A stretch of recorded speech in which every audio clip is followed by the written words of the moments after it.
Time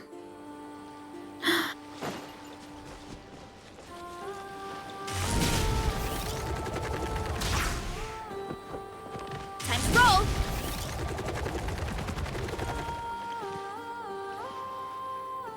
Oh, do you think the others are making good progress? Hope it's all going smoothly.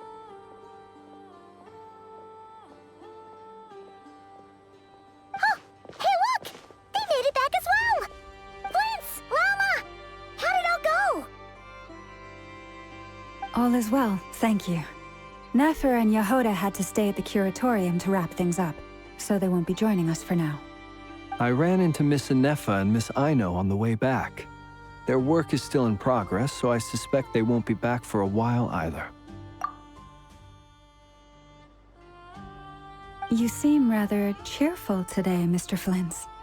I certainly am. I achieved what I set out to do and came away with more than I bargained for. Fighting alone can get quite tedious, but I had the good fortune to run into a pair of brave young warriors. We meet again. How have you been? Albedo! What are you doing here? That would be a natural assumption to make. It's also the correct one. These two courageously lent me a hand while I was fighting the Wild Hunt. When they told me they were Servarka's colleagues, it all made sense. And given how people of outstanding talent tend to cross paths, it's no wonder you're already acquainted. So, who's your travel buddy, Albedo? Why don't you come and introduce yourself?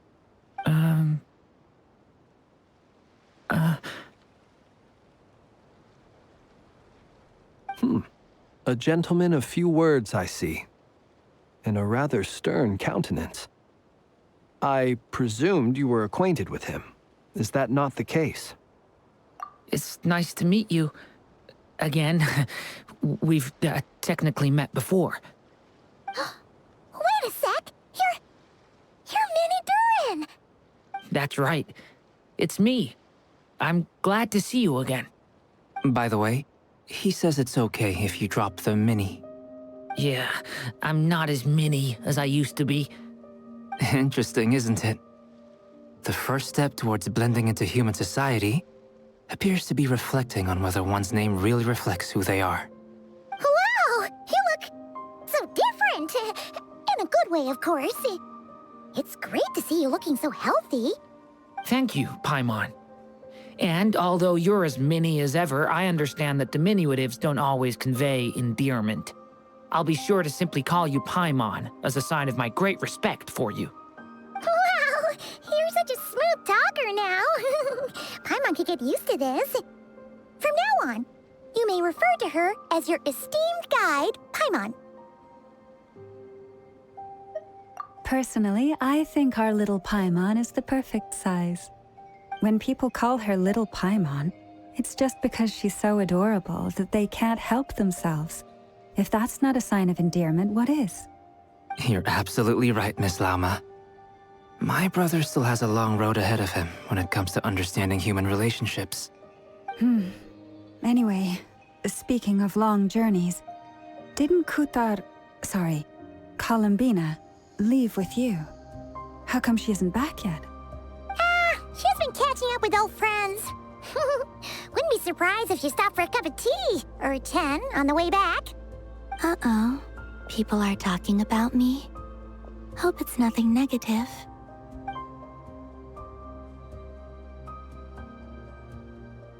Judging from your expressions, I'm guessing it all went well? It's getting crowded here. I'll go grab some chairs. No need. This is a job for an alchemist. I'll whip some up momentarily. Thank you for your hospitality, ladies and gentlemen, but I was merely escorting my friends back. I'll be meeting Zendrone shortly, as we still have some things to discuss. It's been a pleasure, everyone.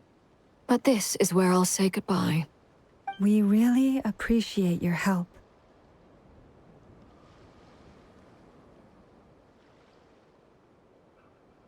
Oh, come on. Spare the formalities. I'm just glad I could help out some true friends. I understand. Well, bye for now, Harlequino.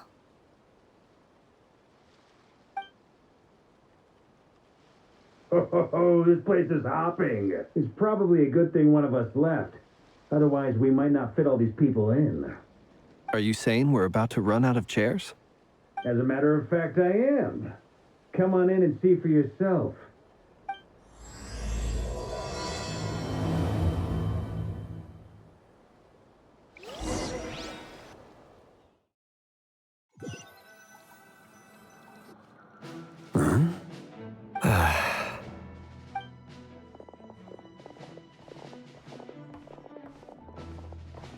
I overheard your little chit-chat outside, by the way. With Miss Columbina's colleague gone, we should be back to the original crew plus the other colleagues I brought in. Though, it looks like we have another new face. Someone else managed to rope in a colleague, too? Frankly, you and Paimon are the only people I know here. This here is Deansliff, colleague of Tibet's greatest guide, Paimon, and greatest adventurer, the Traveler.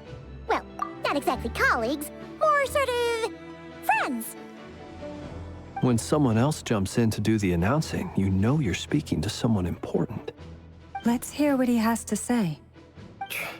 Note to self. Once Paimon knows your name, the rest of the world will soon follow. When he comes looking for us, it's usually something important. Paimon's guessing you've heard about the Wild Hunt, then.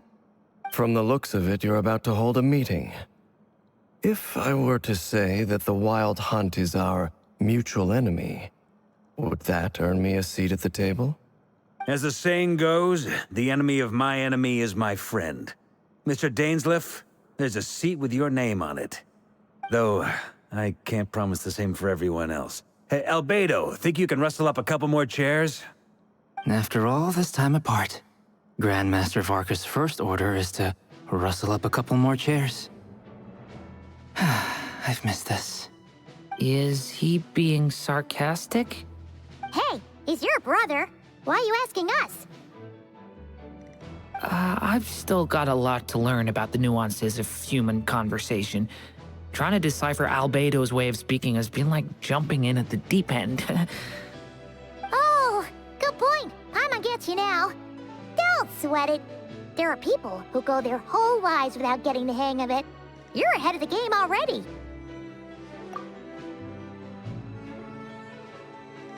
I wonder what's taking Nefer so long. Perhaps you should go and check in with her. If anyone can hurry her along, it's you. I just got back from the curatorium. Besides, aren't you curious to see what's taking her so long? Miss Nefer doesn't strike me as the type to share secrets. And since gathering intel is her specialty, I'm guessing she'd prefer to keep her methods confidential. Under such circumstances, would it not be tactless for me to impose? Oh, but it's fine for me to impose. What can I say? You have an unrivaled ability to garner people's affection, Miss Moonchanter. Besides, you have far more in common with her than I do. All right, then. Impressive. She barely fought back at all. I admire your powers of persuasion, my friend. As I'm sure Miss Lauma will realize soon enough, the trick in life is to always pitch in with other people's responsibilities so that you can be selective with your own. Another trick is to simply hide in the background. Spoken like a true sage. Anyway, looks like we've got some time to kill before the meeting. Let's take a little breather, folks. And feel free to chat amongst yourselves. We'll get down to business once the other two arrive.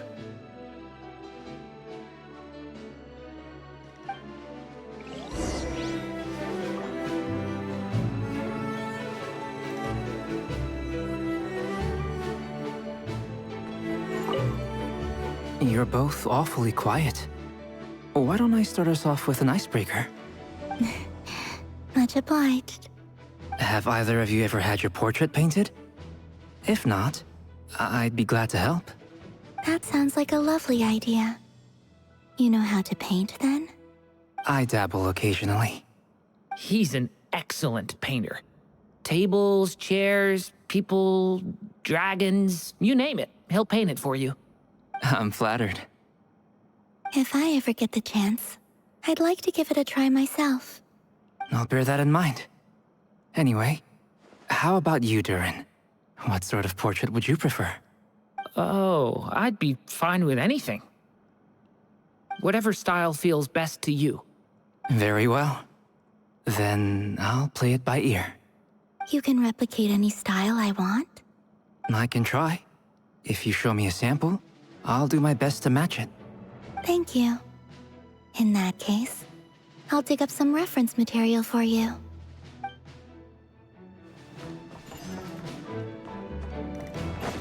Is there something you'd like to say to me? Yeah!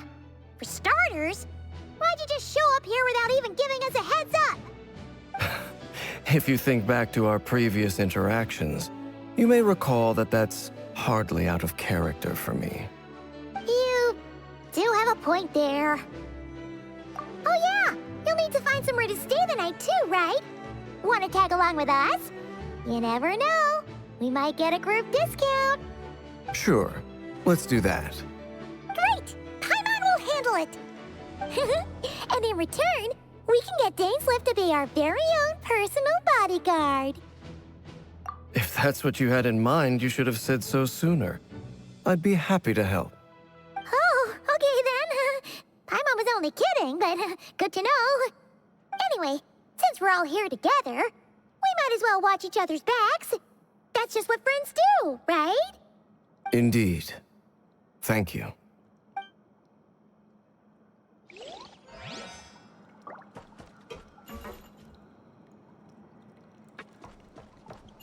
Truth be told, I can't remember the last time I was in a meeting with so many people. You're not alone there, my friend. The Lightkeepers also struggle to bring everyone together for a serious discussion. I don't doubt that. I've only ever met two Ratniki, one being you, and the other being that young guy, Itlua. Itlua is a good apple. I'll give him that. He's kind, honest, and regularly delivers supplies to my lighthouse. A true Ratnik to the core. In that sense, he puts me to shame. So you're what? A fake Ratnik? That's what it sounds like you're saying. But I get the feeling that's not quite what you meant.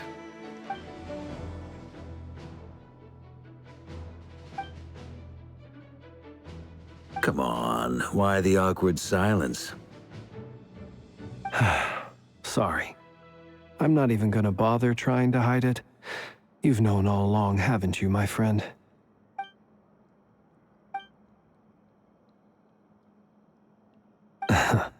Now that was an awkward silence. Let's just keep this between ourselves. Probably best if Itlua doesn't know, huh? That goes without saying. Gotta be careful what you share with youngsters, after all. Anyone else in the know? Let me guess. The Traveler and Paimon? It's dangerous being too sharp for one's own good, you know. Then, in the name of the Animo Archon Barbados himself, I swear, your secret's safe with me. When we went for drinks, you said that you and Barbados were practically best buds. In the light of that claim, do you really expect me to take your oath seriously? Of course. Just as long as you don't go spreading around the fact that I'm close with Barbados, all right? Fair enough, then. Nothing like a bit of mutual leverage to seal the bonds of friendship.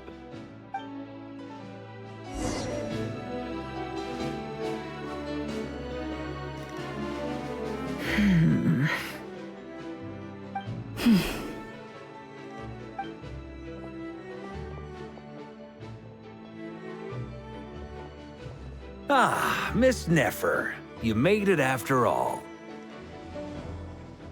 But what about Yehoda? I'm here to give you an update on how things are going on our end. Once this is over, I'll be heading straight back to continue my work. I left Yehoda back at the Curatorium to watch over things while I'm gone. So much for just this once.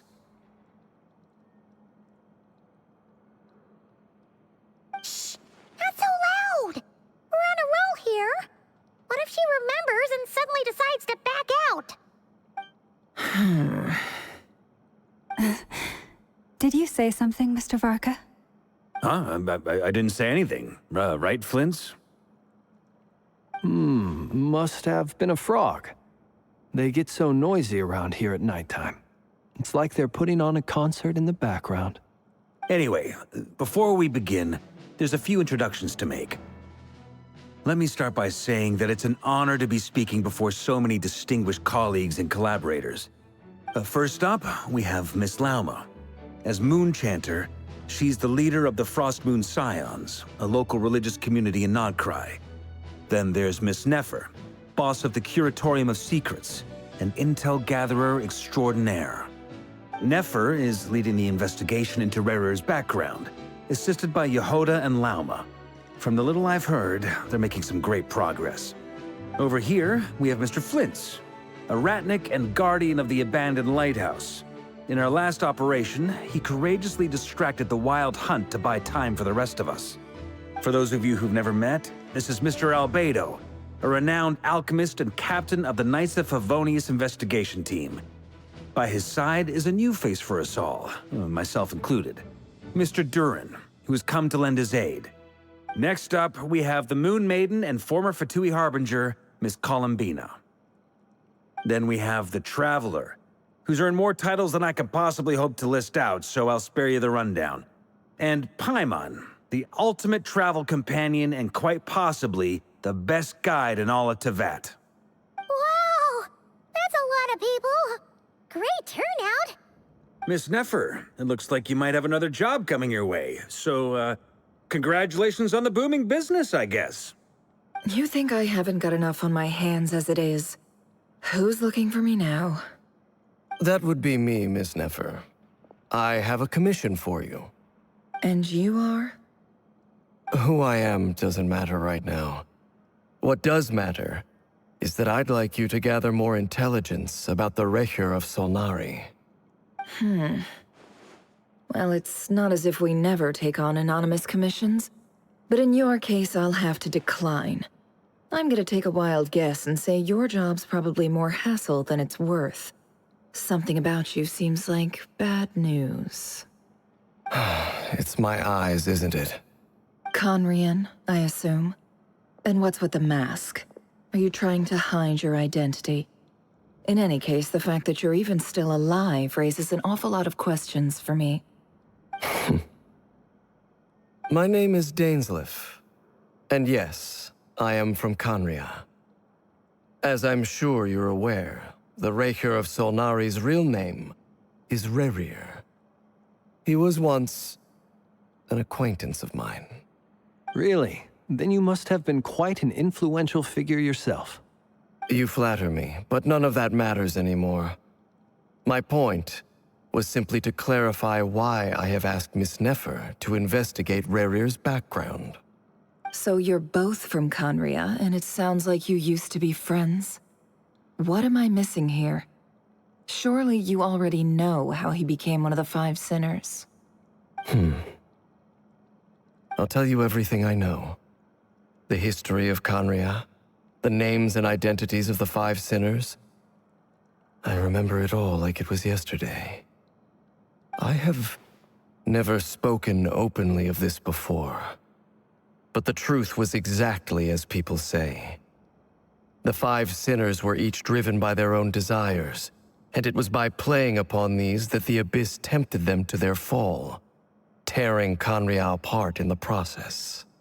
The visionary, Vedifenir, who wished to foretell the future.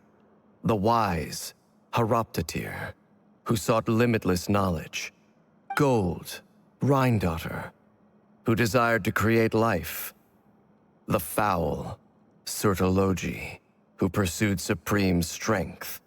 And last, but not least, Recher of Solnari, Rerir, Ravager of the Moon. Of the five, Rerir is the only one who remains a mystery to me. He never harbored grand ambitions. So what changed in the space of a single night? How did he come to fall like the others? In other words, you're saying that his change came as a shock to you? And you have no idea what actually happened? That's right.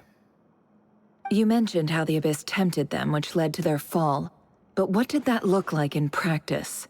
And what other context can you give me about the events of that time? The more detail you can give me, the better. Strangely, now that it comes to it, I hardly know where to begin. The fateful night took place during the era of the Eclipse Dynasty. One day, my elder brother, the visionary, Vedifenir, was summoned to the palace by the Vinster King, only for the king to gouge out his eyes and cast him into the dungeons. When I came to hear of this, my fury knew no bounds. I gathered together every ally I thought I had, and together, we set a night to storm the palace and free Ved. Centuries on, the memories of that night still haunt me, like a never-ending nightmare. We broke through the palace gates, just like we had planned, each striking towards our separate targets. But then, I was betrayed. Even Vedifenir, the very person I had come to rescue, abandoned me and partook of the Abyss's power. So, it's personal after all. Then tell me, Mr. Dainsleif, what price are you willing to pay? You, of all people, must know that nothing comes for free. I cannot say what price would be worthy of such a commission. But know this. Rerir was not always a madman. Believe it or not, there was a time when he was just an ordinary man, working for the Conrian Intelligence Service. Uncovering the truth of Rerir's past is the only way to unravel this mystery. But before you decide if you will accept my commission, I will tell you more about him. Enough, I hope, to help you plan your next move. Sounds pretty good to me. Feels like we just flagged down a random passerby, only to discover he's actually a master strategist who has a score to settle with our enemy.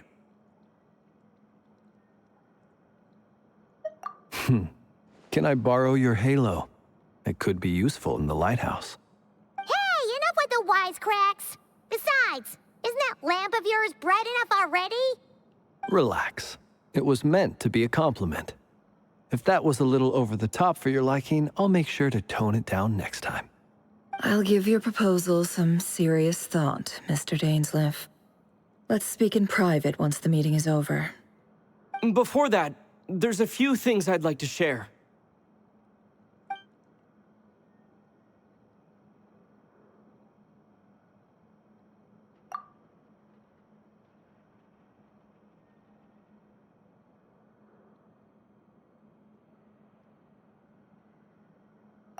Now that we've united the hearts of the three moons, your power should be greatly enhanced.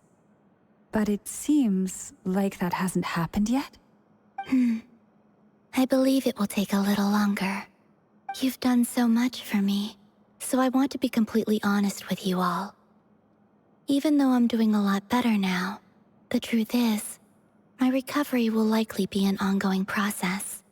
From the moment I was born, my power has been slowly ebbing away. And that is because Tevat has never accepted me. Even with the moons united as one, it seems my rejection cannot be undone. So far, I have yet to find a solution. It may turn out to be a problem that will plague me until the day I finally leave this place behind. Even so, I will do everything in my power to help you drive out the Rayhir of Solnari. As Arlecchino put it, this is not about chasing the spoils of victory. It's just a gesture of heartfelt gratitude. Kutar.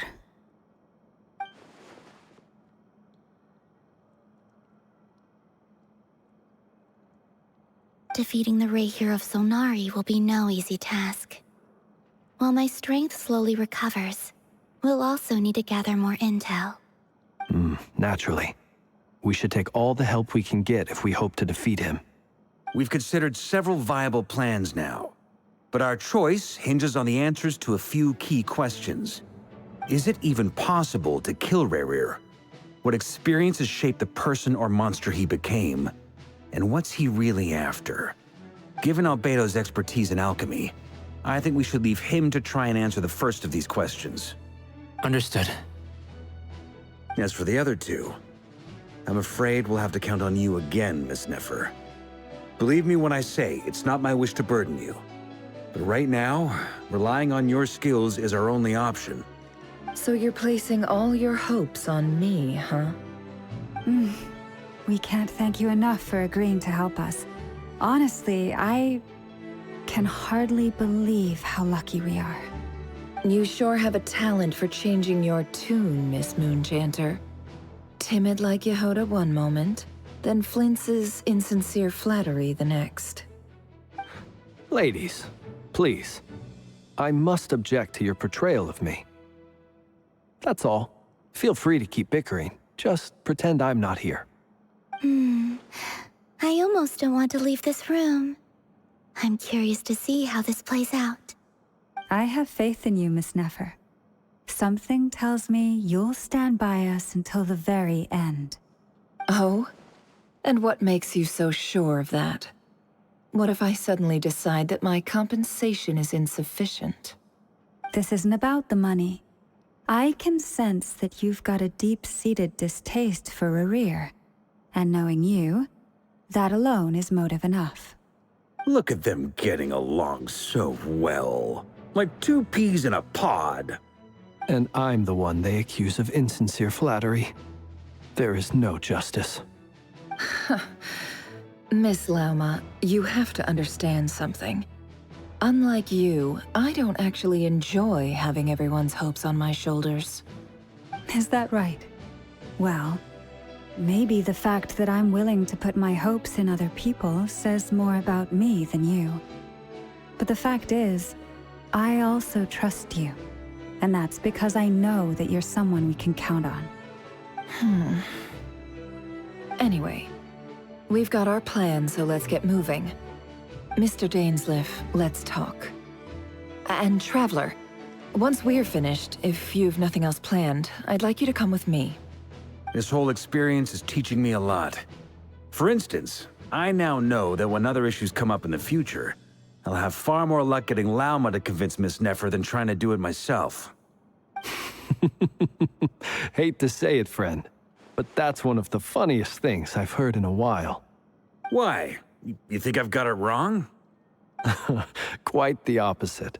But what makes it so hilarious is how long it's taken you to realize.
Thank you for waiting. It's okay. We actually used the time to help Dainsleif get a room at the hotel. That's very considerate of you. Now, I trust you share my curiosity about Rerir's past, and you seem fairly familiar with Mr. Dainsleif already. We spoke at some length after the meeting. He was the one who suggested I should invite you to join this operation. He feels confident that these secrets will be safe with you. Dane has a lot of faith in us, that's for sure. Likewise. I appreciate that you got right on board without interrogating me about why I invited you. It shows that you trust me to explain everything in due course. That's because we know what you're capable of. We appreciate you too, Nefer. You might have been forced to help in the beginning, but this time, it was your choice. That's one way to put it. Another is this, that once a decision's been made, it's set in stone. After that, my only goal is to see it through. All right, so here's how it is. I'm going to access Rarir's thoughts again using my confidential method. Now, I'm sure you've seen things like this before on your travels, so you're surely well aware of how dangerous it can be. The reason I've gathered you all here is to ensure my safety during the proceedings. I plan for us to enter the fragment of his consciousness together, and once inside, I will focus on searching for information. Think of this as a diving expedition into someone's brain. If I'm the diver, you are my safety equipment, tasked with keeping me alive while I'm under the surface. Once the ceremony begins, we will all be spying on privileged information. But in the interests of safety, you must remain absolutely silent at all times. We will discuss our observations after the ceremony has concluded. Lastly, any individuals of a weaker constitution are advised not to partake in the ceremony. In any case, Paimon has her own job to do, which requires staying in the room but not joining the ceremony.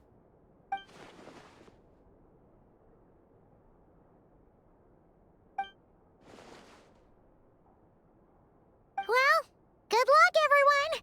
Sounds like all Paimon can do is cross her fingers and root for you guys. There's a little more to it than that. I was being serious when I said you have a job to do. While the rest of us are inside Rarir's mind, it's imperative that we have a team member on the outside. In the event that something goes wrong, you will be our first responder. I don't anticipate any issues, but the extra level of safety will be greatly appreciated. I second that. This is a dangerous operation here, and you're our whole rescue team. That's pretty much the most important job in the crew. So, Paimon's like the lifeguard? Yeah, that makes sense. All right, got it. Good. Please, take a seat. We'll get started momentarily.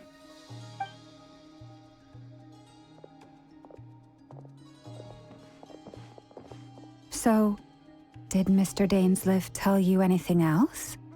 He told me that he believes Rarir kept some big secrets in his life. He's not sure that they were the cause of his eventual downfall, but he's asked me to uncover what those secrets were all the same. But surely you're not planning to go through with this, no matter the cost. If you think that, you'd be overestimating me. I'm a businesswoman, not a mercenary. But I do have my own professional reasons for taking this job. You think I'd turn down the opportunity to get a first-hand glimpse into Conrian history? No chance. Well, as long as you don't let morbid curiosity get in the way of safety concerns, we're good. We'll do whatever we can to help you. You're such a killjoy.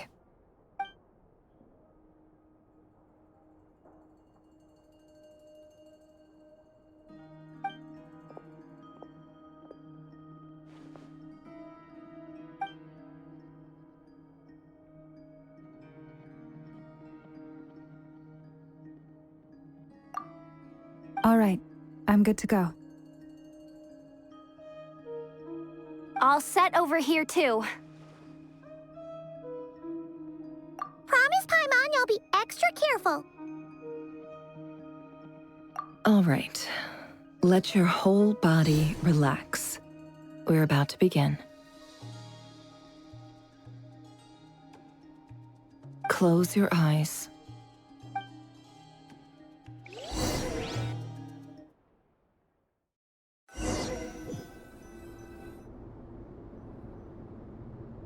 Phew. Could this be his office? Pretty standard setup. Bookshelves, paperwork, files. According to Dainsliff, Rarier used to be an intelligence operative. Chances are there's plenty of top-secret intel stashed away in this room. Is this where you keep your secrets, Rarier? Can't say I'm not looking forward to this.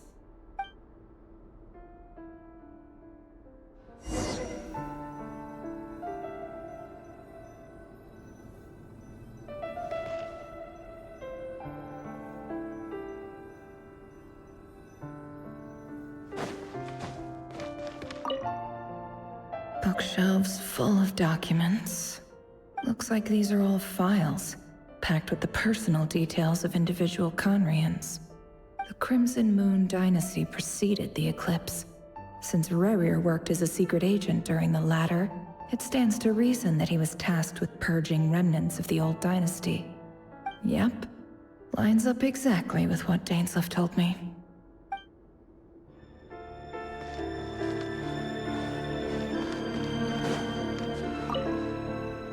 A file tucked inside a folder. The title reads, Dear Breakfast Shop Owner. It's a list of names. But at this stage, I have no idea who any of them even are.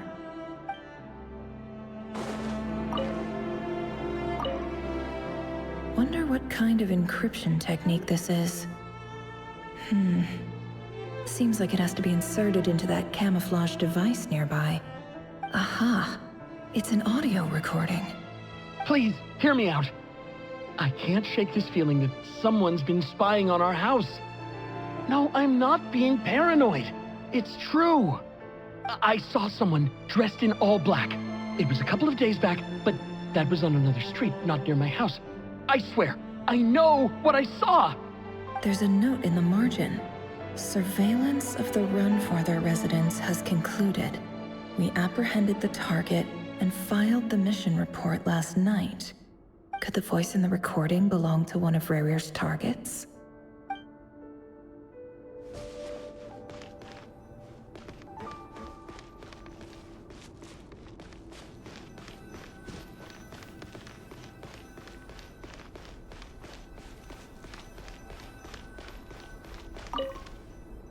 A box containing a ring inlaid with a precious gem.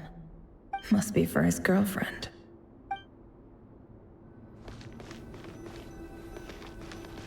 He looks even gloomier than last time.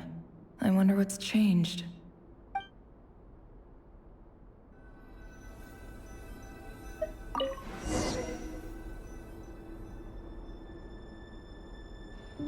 Today's files are in.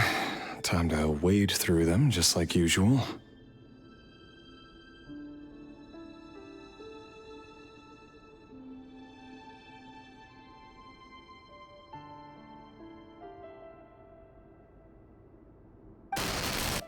Male, 51.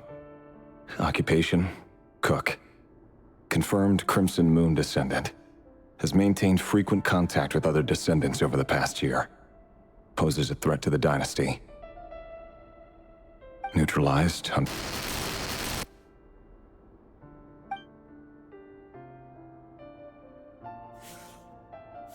This one should be archived under purged targets.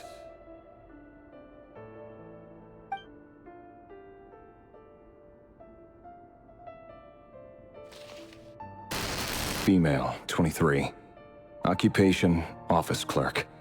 Confirmed Crimson Moon descendant. Has maintained frequent contact with other descendants over the past year. Poses a threat to the dynasty. Neutralized.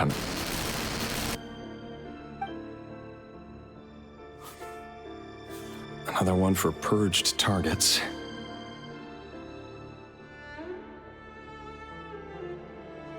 Sounds like she was that other man's daughter.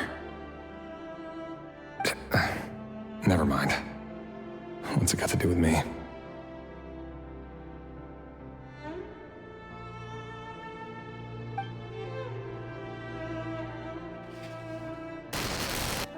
Male, 40. Occupation, teacher. Confirmed Crimson Moon descendant. Has been observed making contact with other descendants during the past year. Poses a threat to the dynasty. Neutralized on... Just another nobody for the archive. Come to think of it, I remember surveilling this man. A case like his never would have been considered a priority in the past. Huh. He barely even interacted with other Crimson Moon descendants.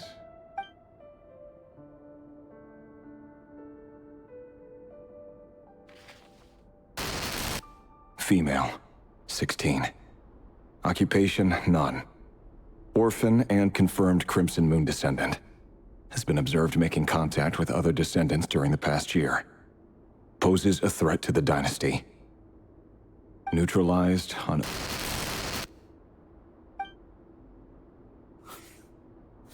Filed.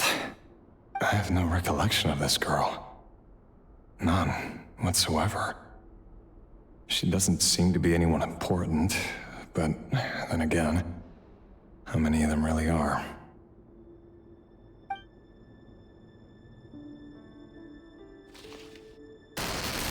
Female, 13. Occupation, none. Orphan and confirmed Crimson Moon descendant. Has been observed making contact with other descendants during the past year. Poses a threat to the dynasty. Neutralized on... Filed.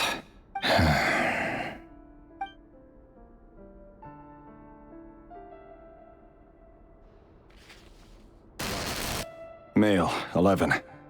Occupation, none. Orphan and confirmed Crimson Moon descendant. Has not been observed making any contact with other descendants during the past year. Poses a threat to the dynasty. Neutralized on...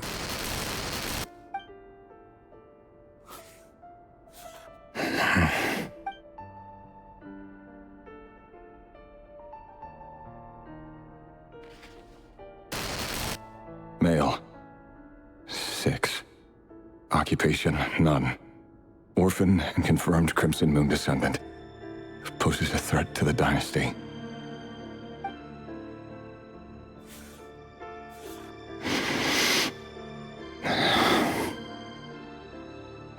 It's funny, isn't it? Your job is becoming both harder and easier at the same time, depending on how you look at it. Sooner or later, the Crimson Moon descendants will be completely wiped out. But as their numbers dwindle, they become harder and harder to track down. That's not how it is. Fortunately, however, most of the able-bodied adults have already been taken care of. The remaining weaklings will be increasingly easy to deal with. No! No. My job is to ensure the survival of the Eclipse Dynasty. And the only way to do that is by eliminating any and all potential threats. It's a perfectly legitimate line of work. Every single one of my colleagues can attest to my fairness. And if my friends were aware of the facts, I know they'd back me up too. Assuming, of course, that they were aware of all the facts.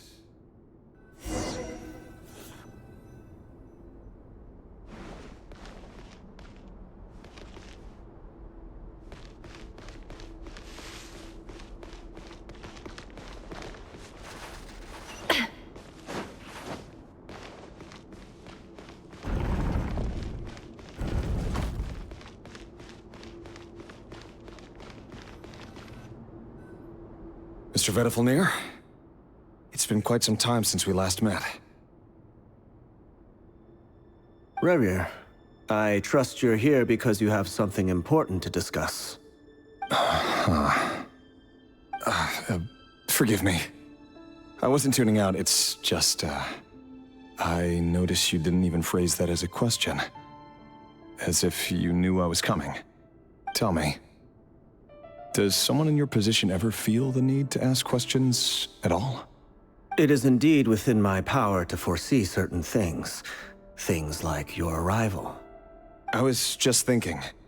It won't be long before I'll be inviting both you and Dane to my wedding. That isn't a lie, but nor is it a fact as such.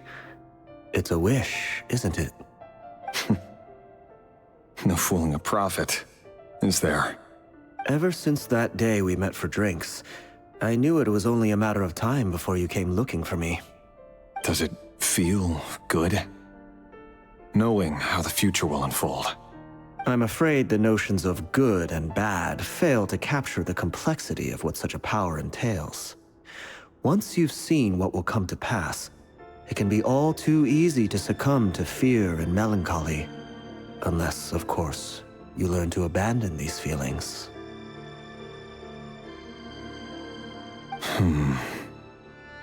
You fear my silence, and long to hear the words I left unspoken that day. That's right. You must have noticed my reluctance to broach the subject, and the reason is simple. Because the truth could never have lived up to your hopes. For both our sakes, such words are better left unsaid. The burden of prophecy was never meant for your shoulders. So who exactly do you deem worthy to hear your prophecies? None but our exalted king? Or rather, our king as he once was. You're closer to his majesty than I am. You must know better than anyone how much he's changed. You say that as though it is to my benefit. Yet precisely because of that, I dare not speak rashly.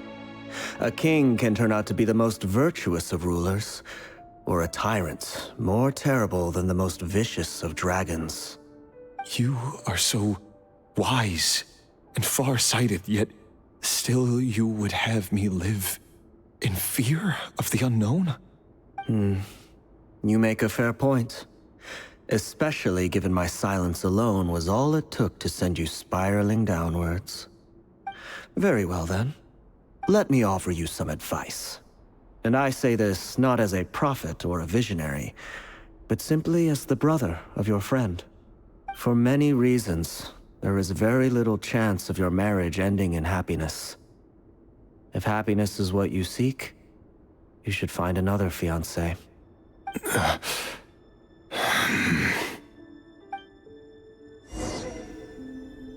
Hold on. There's that same black fog again. Could this memory belong to Thelindis? Guess I better tread carefully.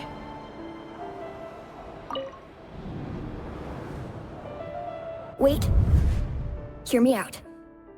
This time we finally got a clear look at his face and learned his true identity. His name is Rayrir, and he claims to be one of the king's guards. What did you say? A cruel irony, isn't it? The man you're set to marry leads a double life as a brutal executioner.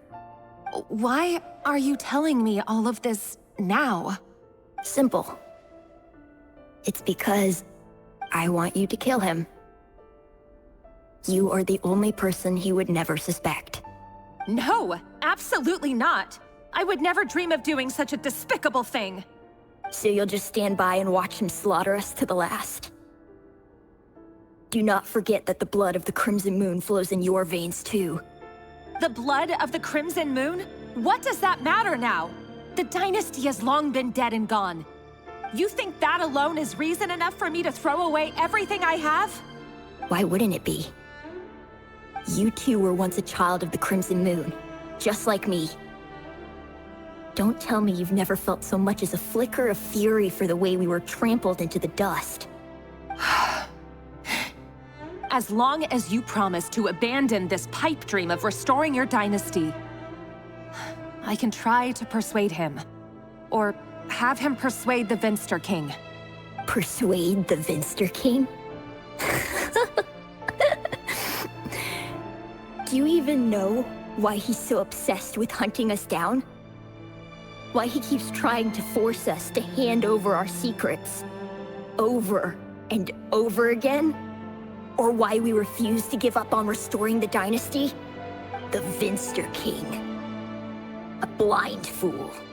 His eyes clouded by powers from beyond this world. A petty little man with a miser's heart. And he dares to sit upon the throne?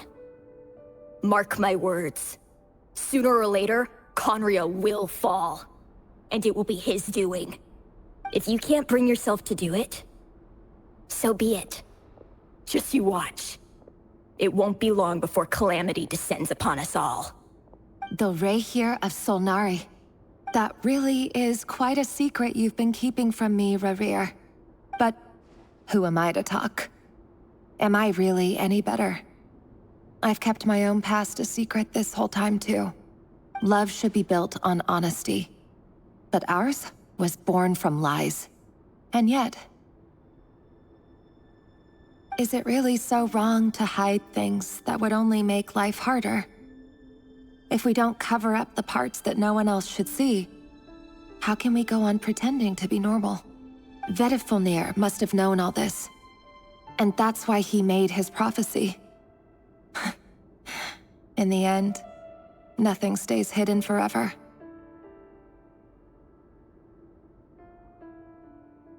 But I won't just sit by and watch this disaster unfold. I'll do everything in my power to protect what I cannot afford to lose, no matter who I have to face.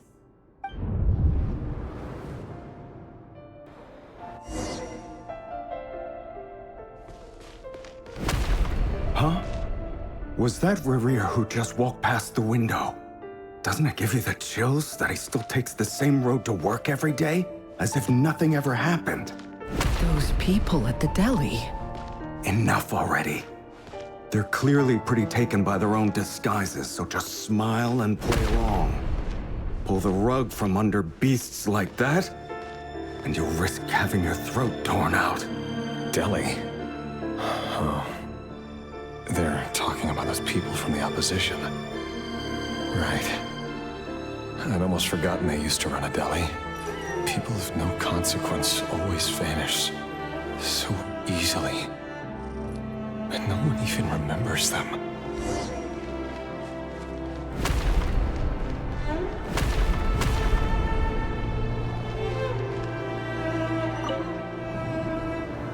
But surely you can see he's not the man he pretends to be. So many have died already, and they say that the king's madness grows with each passing day. We're not going to survive this, are we? But why does it have to be this way? Do we really deserve to die just because of the blood that runs through our veins? Felindis, are you even listening? Sorry, Freether. My mind was off wandering. I heard you, though. You're talking about what Rerir said. He's just following the king's orders. He's a secret agent, and it's his job to hunt down rebels and dissidents. By the time you first met him, he'd already taken lives. Maybe he was using you from the very beginning. No. Rerir has no idea I have anything to do with the Crimson Moon. My family are only distant relatives of the main lineage, and besides, my eyes are perfectly ordinary. Truth be told, apart from my teacher, pretty much no one knows I have any connection to any of it. It's been a long time since my family severed ties. But as Orlog said, who could possibly talk sense into that raving lunatic of a king? No one. I'll work something out. Trust me, I'm with you all. But for now, you need to keep yourselves hidden. Don't let anyone find you, anyone at all. Don't forget that Rerir is an Eclipse operative. You need to be extra careful when he's around. And when I am too. For now, don't come looking for me. And if anything happens to me, just act like we've never met. If even you can't escape this, what hope do the rest of us have? But after all this time together, surely he wouldn't lay a hand on you. I won't speak in his defense, nor can I give you a clear answer to that question. But I'll do everything I can to put an end to this. Here, hold on to this. If an opportunity to escape presents itself, take it. You'll be glad you took some spare change. You call that change? But what about you? I've got a job, and there's still money coming in. But you can't go anywhere right now. Please think about yourself for once.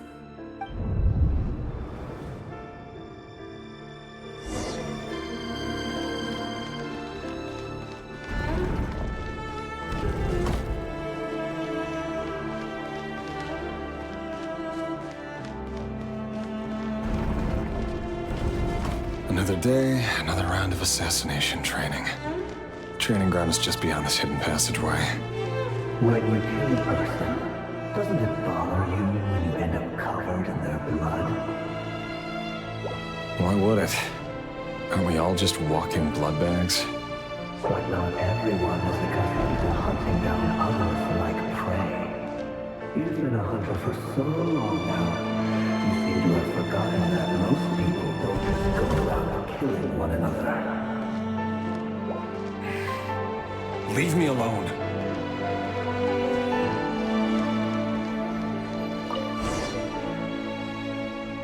Make sure you have a firm grip on the handle. Then choose your angle well. Keep your movements light and brisk. And the prey won't sense a thing. I doubt that. I'll bet no one's ever died a quiet death at your hands. I work clean. No traces.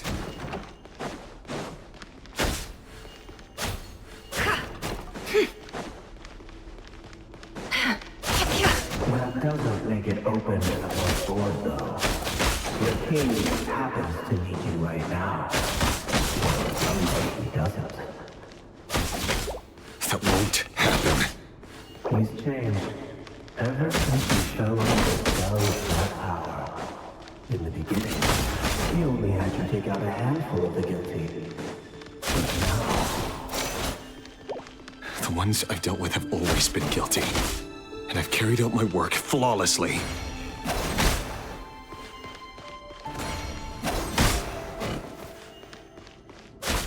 It all adds up.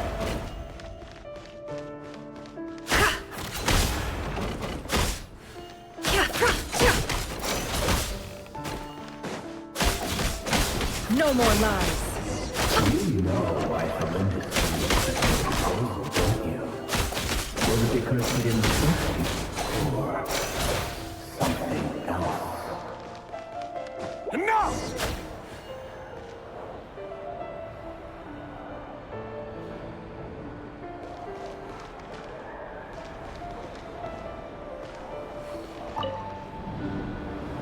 Felindis, do you still remember Orlog?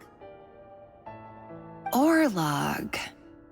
The boy who was pretending to sell flowers. You spoke for quite a while, didn't you? Yes, we did. What about him? He was arrested 2 days ago. Chances are he's already dead. He... I just don't get it! After everything he's done, why do you still stand by him? Or does it mean nothing to you that people keep dying? No, that's not...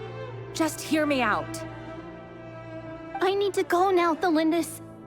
They're looking for us. You take care too.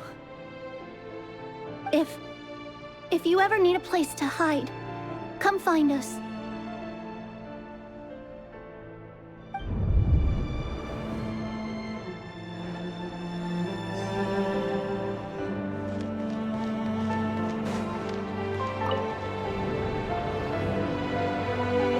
Author, Felindis. Over the course of this week, the research object was subjected to interference for a total of 47 hours for experimental purposes. The results are as follows. All subjects of observation that were sent inside have now... The situation within is proving more problematic than anticipated. No progress whatsoever. What now? Won't you give me even a glimmer of hope? Things are getting worse by the day. I have to find a way or we'll all be in danger.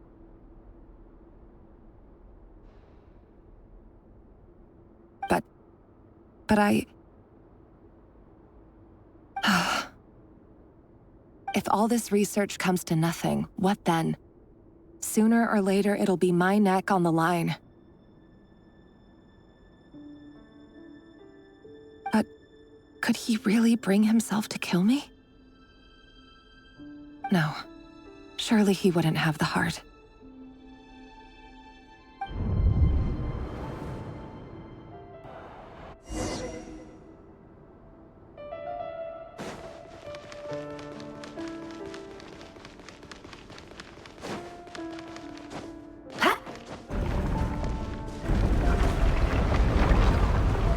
Why won't you just let us go? We don't even know each other. All we want is to live ordinary, peaceful lives. You want to live?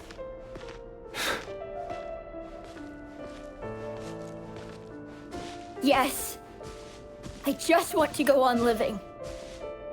Is that really such an unforgivable crime?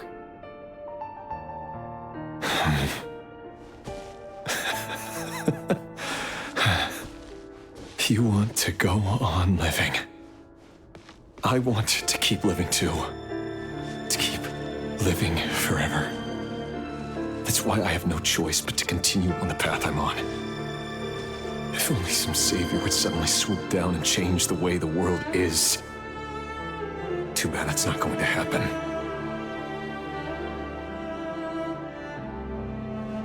Imagine that. If there really were such a person, you and I wouldn't be standing here like this, would we?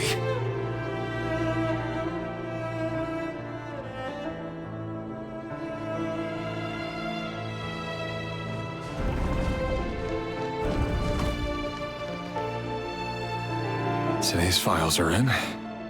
Time to wade through them just like usual. No, I don't get tired of it.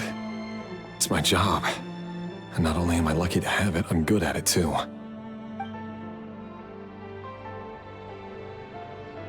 Huh. Wait. That's... Thalindis?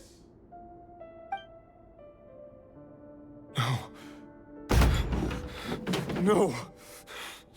No! Why? But you bear no mark of the Crimson Moon. How could you possibly have anything to do with them? It cannot be! A diluted bloodline. Carefully concealed. I see it now. You've been living in the shadows just like me. What a fool I've been. Numbing myself with talk of justice. Even imagining my friends would back me up. But in the end, Irminsul. Finster King! How far are you going to take this? From the direct bloodline to secondary offshoots? And then what? Today it's the descendants of the Crimson Moon. Who will it be tomorrow? Will you not rest until everyone down here is dead? No. This cannot go on.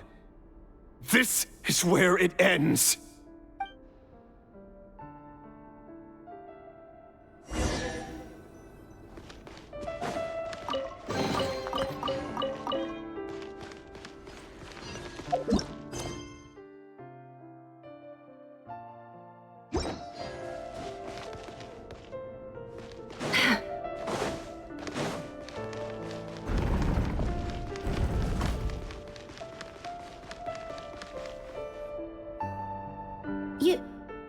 You're really letting me go? I am. As long as you can guarantee that no one will find you. Don't worry, I'll be extra careful. No one will know I was here. But what about you? Me? If you let me go, you won't be able to complete your mission, will you? Good point. In that case, maybe you should stay. No, please! I just want to see the outside world again. To... Go on living? Yes. I know you're a man of your word. So please, just let me go. If I let you leave, what will become of me? Just kidding. Go, now. But remember, don't let anyone know you were caught. We'll be seeing each other again very soon if you do. Even shadows in the dark must live by a code. But you can't save everyone. You've been whispering in my ear for days now, Vedifilnir. What are you trying to do? Break me down? I only say this because you long for an answer to your problems. Let her go, Rerir, or you risk losing everything. I will not abandon Thelindis. Then you'll need a little more vigilance and a lot more power. The world is changing, Rerir. Keep your eyes peeled for your moment of opportunity. That voice used to be so unclear. But now I know exactly whose it is.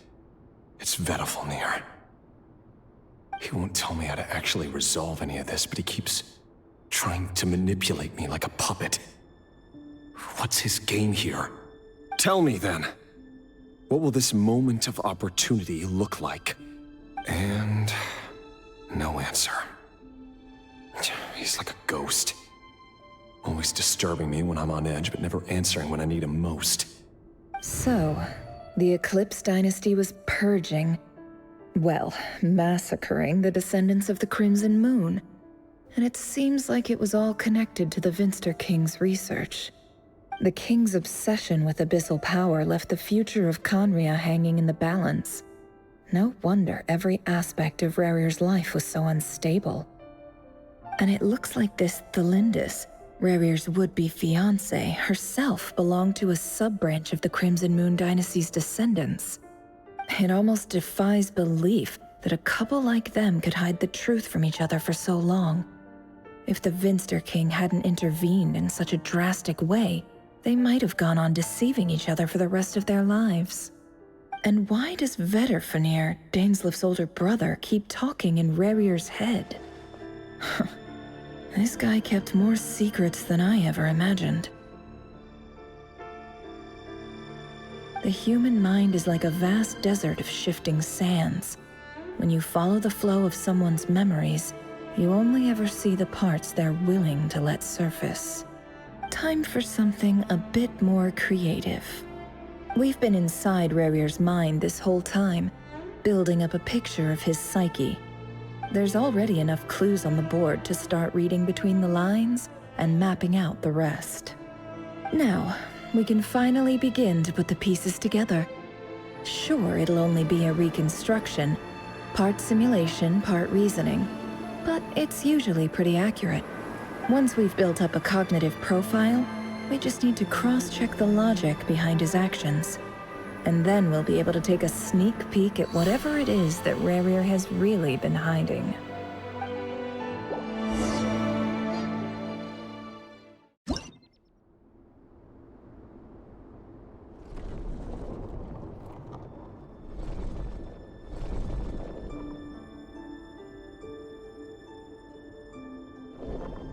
Rerir, are you there?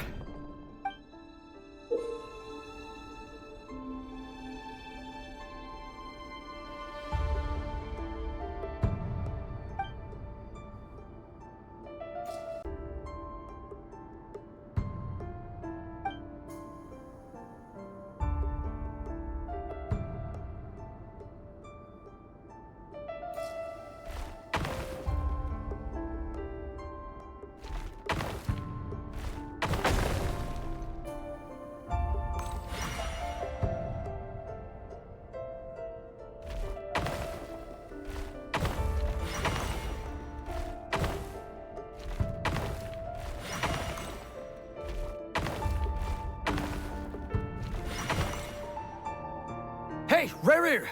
Come out, it's urgent! Dane? What's wrong? Quick, come with me. I'll explain everything once we've met up with the others. Okay, I'll come. But Thelindis is still over at the Universitas. I'll need to leave her a note. All right then, but make it quick. I've never seen Dane so worked up before. Whatever this is, it must be big trouble.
Well, this is a nice change, meeting you all at this hour.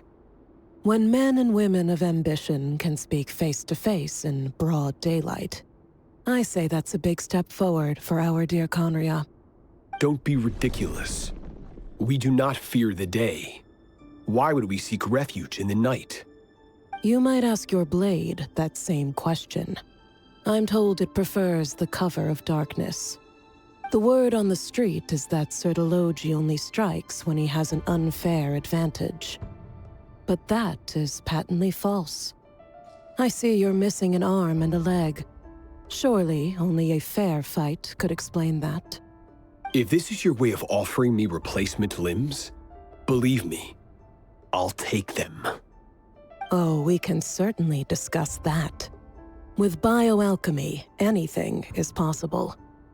Assuming I have your full support in my research. Lunatic. Robtatir, what brings you here? Why, Dainsleif, of course. He invited me. Please, cast aside your apprehensions, Miss Rhindaughter. Whatever the rumors may say, I am but a humble servant of the king, and I can assure you he affords me no greater convenience than he does you. Well, the Universitas Magistrorum won't stop fawning over you, so at least some of the rumors must be true. You're clearly doing well for yourself, so drop the humble servant act. It endears you to no one. You're president of the Universitas Magistrorum, the chief royal mage known as the Wise by royal appointment, and by far the most favored among the 4 pillars of Conria. Vice President Veit doesn't even try to hide his envy when he sees you. My success is the product of hard work and good luck. It's as simple as that. Were the king not such an extremist, I hardly think I would have received a senior post at my age. Of course, no job is without its gripes. Serving a king like ours can be a challenging task, as I'm sure you can imagine. And as for Efterveit, in missing out on the presidency, he's dodged a mountain of stress. Like everything else in life, it comes with pros and cons. You're all here. I apologize for the short notice, but it was an emergency.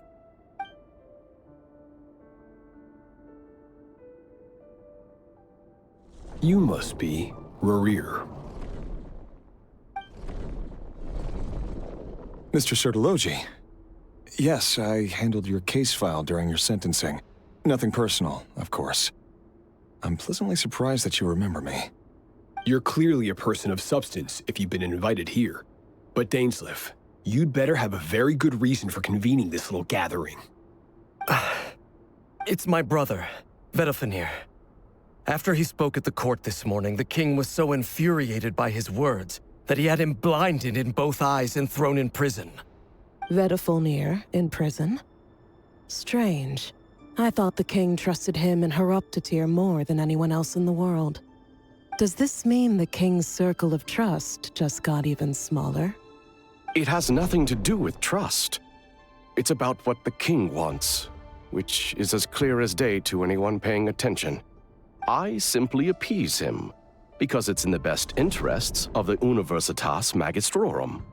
And also because you're slimy. Vedafenir, perhaps less so. But still, a visionless visionary? It rather inclines me to think that qualifications are not what get you ahead in Conria. Do you honestly think this is an important discussion to be having right now? Dane, what are you planning to do?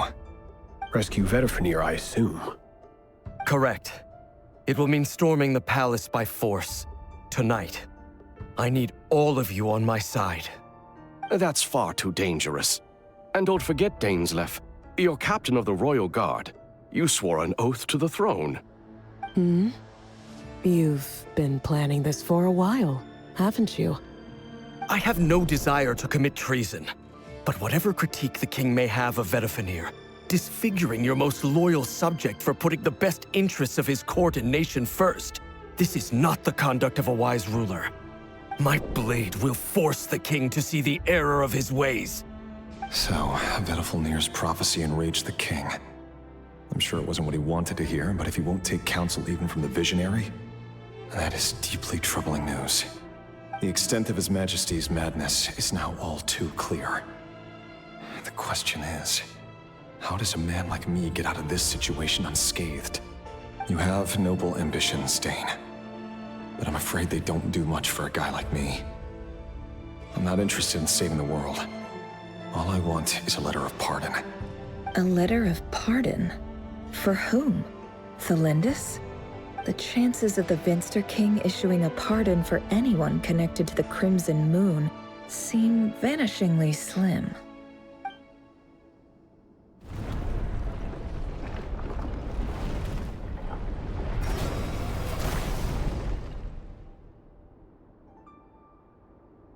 This black fog over the board must have some connection to Thelindis. But why is it taking this form? Does it have something to do with Rerir's past? Another mystery I'll need to unravel.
Author Thelindis. Over the course of this week, the research object was subjected to interference for a total of 60 hours for experimental purposes. The results are as follows. Research dating back to the Crimson Moon dynasty has established 2 points regarding moon marrow. Firstly, its origins have something to do with a god's power. Secondly, it serves as a portal to an as-yet indeterminate location. Moon marrow can thus be defined as a spatial gateway. However, there are a number of hurdles to overcome before we can answer the question of where it leads to. To start with, opening the gateway requires a specific power source, which the relevant literature indicates. An enormous amount of power is then required to keep the gate open. Currently, the total power output of our instruments remains in the single digits. To make matters worse, I am now the only staff member remaining in the Moon Marrow lab. The Universitas Magistrorum recently decided to move most of its personnel into abyssal energy research, which has stymied all Crimson Moon-related projects. This is not a wise move. I have always maintained that placing all our hopes in a single source of power is risky, especially one as poorly understood as this.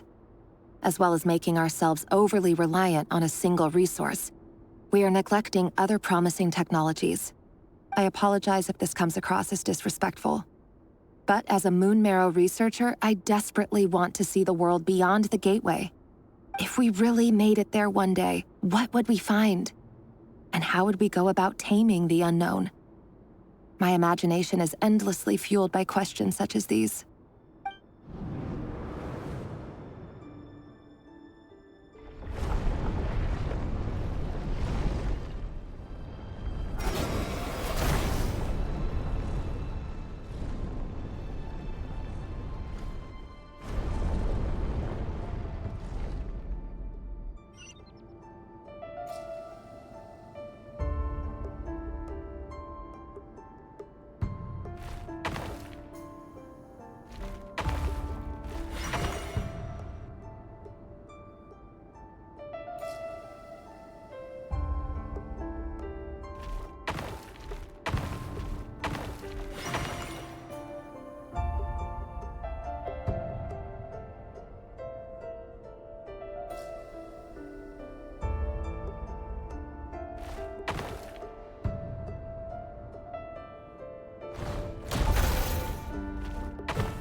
This is for you.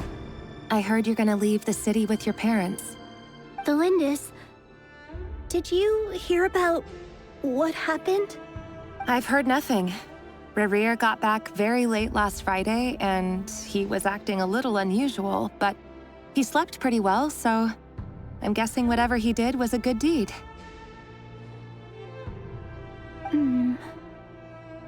You never saw him, and I don't know what he did. And this conversation never happened. You understand? What if he finds out that you pried into his secrets? Don't be silly. I don't know what secrets he does or doesn't have. All I know is he's just a normal guy who happens to run some errands for the king. Are you scared of him?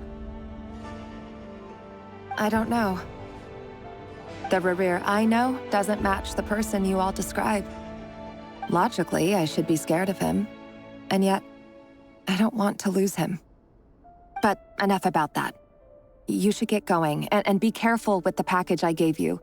Keep it secret. Keep it safe. What's in it? A piece of the moon. All you need to know is that as long as you keep it safe, then in the future, everyone will be able to see a red moon. A red moon? You mean our moon? That's right. Our moon. Promise me you'll look after it. I promise, the Lindis. The Crimson Moon bloodline will never die out. Its light, the color of blood, will become like a fire that flows in our veins. No matter how long it takes.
Hurry, everyone, and stick to the plan.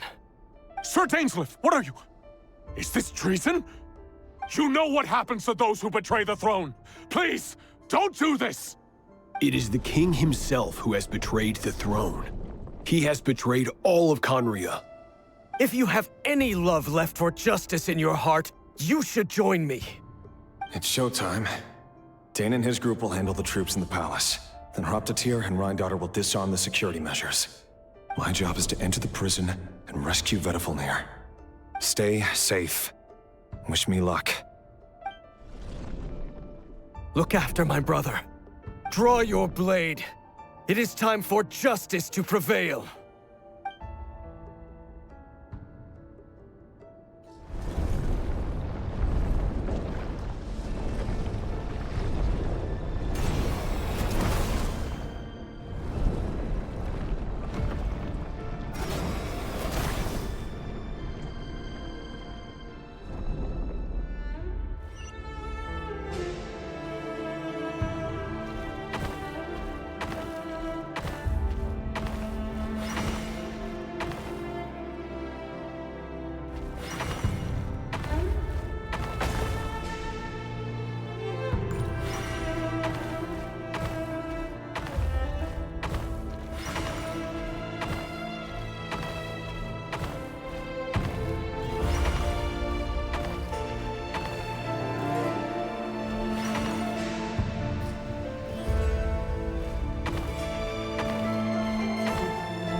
And the smell is abominable.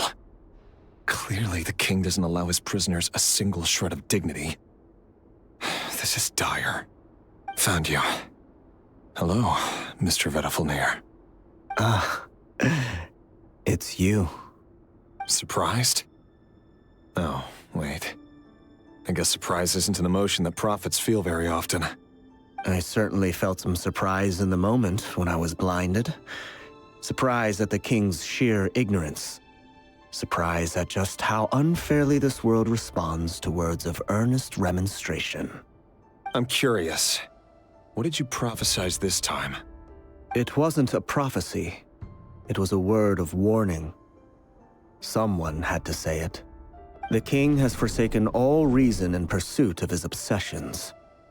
I simply told him that if he continues on this path, Khaenri'ah will surely fall. But he didn't listen. Worse still, he stabbed you in both eyes and locked you away. Dane asked for my help. The court is in complete chaos now, but I'm sure you predicted that. Everything is transpiring as I foresaw, yet I am powerless to change it. Fate is an immutable force. I can but lament as the inevitable unfolds. I do wonder whether giving a man the power to see the future is nothing more for him than slowly crush his spirit. Forgive my curtness, Vedafilnir, but the king did not suddenly turn on you today. His suspicions have been brewing for a long time. You can't have wisdom beyond the reach of your fellow man without attracting his fear and suspicion. There are things the king does not want to see. So, he doesn't want you having visions of them either. He blinded you because he thought this would make the visions stop. He wasn't entirely wrong. I did indeed lose my power to see the future. Right up until... Until what? Just now. I believe I saw something new.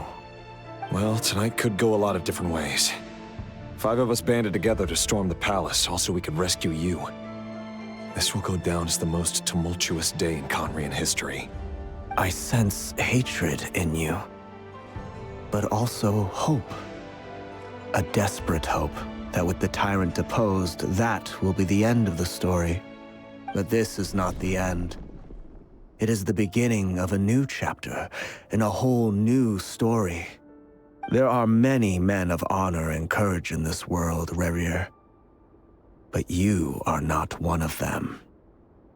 You're not here for justice, are you? You're here for yourself. Is that a dagger?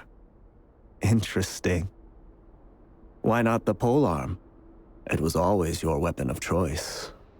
With your abilities, I don't doubt that you were able to recover some of your sight. But I also doubt that you want to make an enemy of me right now. Of course not.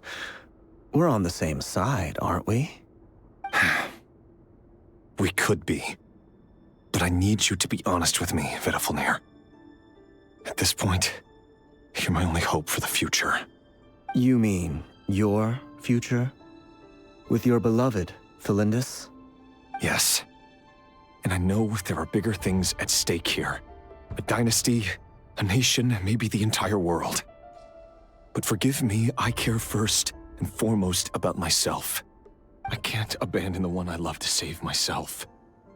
I just can't do it. But you see a broader picture of the future than I. You see the solutions to the biggest problems of our age. So tell me, what is my solution? What's the answer? In matters of fate, answers are either right or wrong. What will be and what will not. Maybe you are willing to pay a certain price in the pursuit of happiness, but unfortunately, fate does not negotiate. That is the cruelest thing about fate. It is unmoved by your sacrifices. That can't be true. I know it's your voice that I keep hearing in my head, urging me to see how the world is changing, to seek more power, so I can protect the things I love. You show me disaster, but you won't show me how to avoid it? Why? Why are you doing all this? My voice. In your head.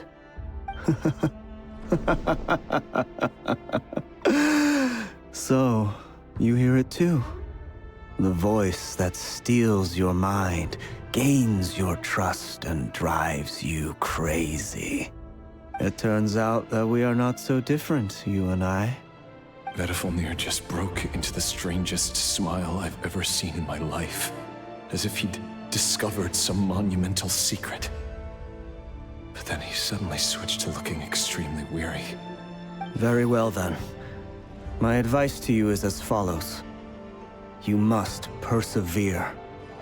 Whatever trials and tribulations you may face, be steadfast in the belief that they are your path to the future. For as long as you live, your story with Thelindis shall not come to an end. That is the only chance you have of fighting back against fate. It is up to you whether you believe my words. Regardless, that is all I will say on the matter. I have no right to intervene any further. I will hold you to your word. Thank you for setting me free. In return, I will tell you one more thing that you cannot afford to ignore. Just then, a strange wave of energy rippled through the city. We had no idea what it could mean. If I were you, I would head to the Universitas Magistrorum. The Universitas? Oh no! I'm sure we'll be seeing each other again very soon, Rerir. Whatever Vedifalnir said, I didn't catch it. I didn't even help him out of the prison. There was no time to lose.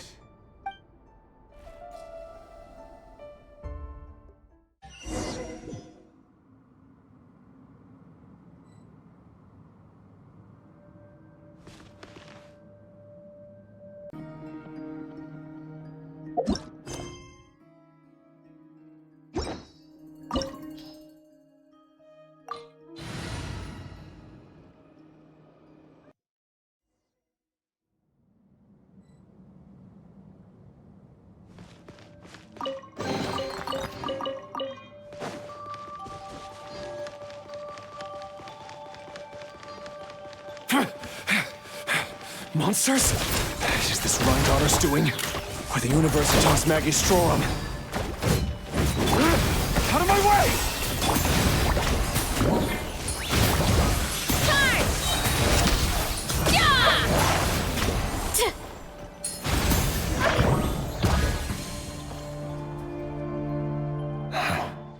The Universitas.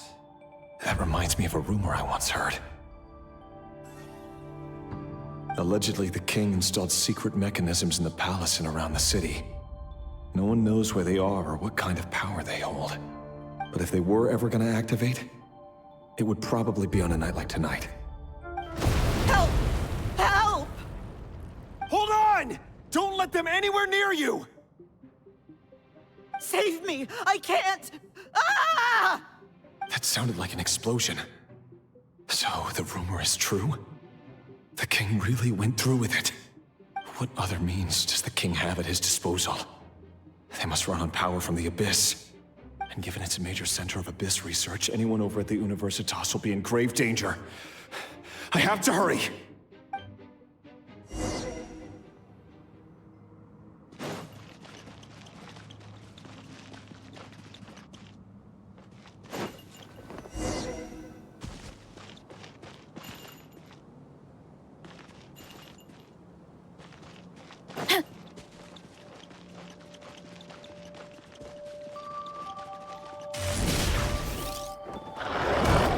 Rise with the sun!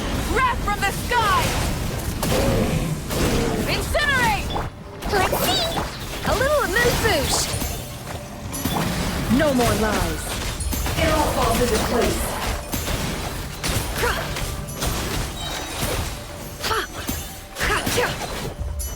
Can't hide the truth. I saw this coming.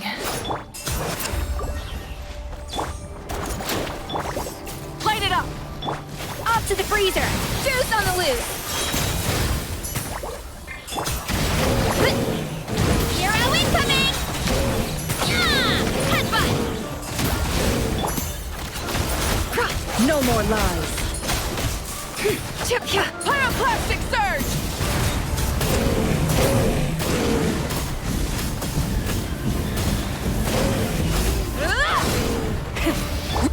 Calm down! A little amuse. Ultimate flying kick! Hero incoming! Burn it down! Let's see! A dash of frosting! The pinnacle of excellence! The deception ends here. Can't hide the truth.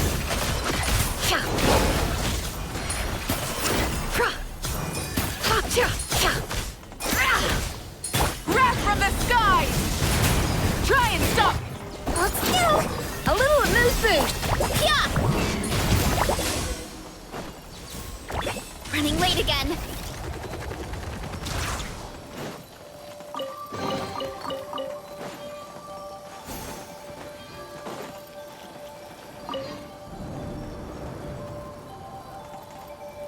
Monsters! At the Universitas Magistrorum? Why now? Oh no! They're coming! It's no use. The table won't hold out much longer. The weapons. Where are the weapons? Of course. All the lab equipment was upgraded after the inspection last week, but the new weapons haven't been allocated yet. I'm done for. Is anyone there?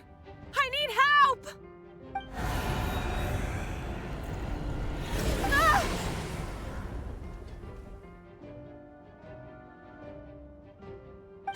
Stay back!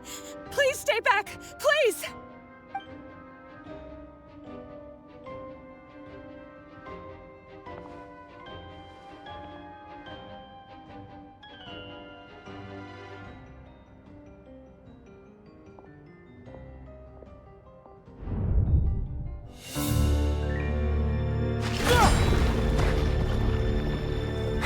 What's that? Rear. So the rumors about your work are true. What? No! Listen, something happened at the palace tonight. We have to leave! You don't need to lie to me anymore. What do you mean? I know why you're worried, and I will respect the decision you've made. But it's okay, because I found a solution. I know how to end all this. You can have it back. The normal life you so desire. But until then, I'm afraid our wedding will have to wait. Cylindus? No, don't do it! Cylindus! Cylindus!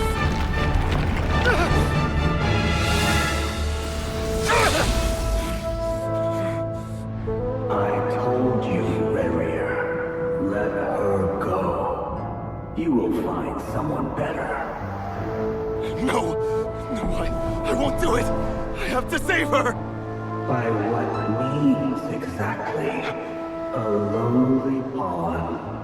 You lack the power and the strength of will. Do you know a way? Tell me! Come to the palace. Join us.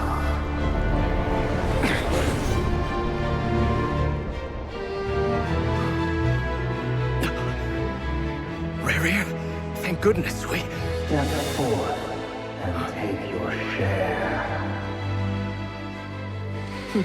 You made it. Not you too.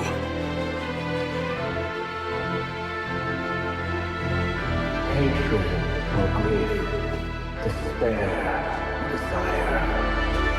We all have our own.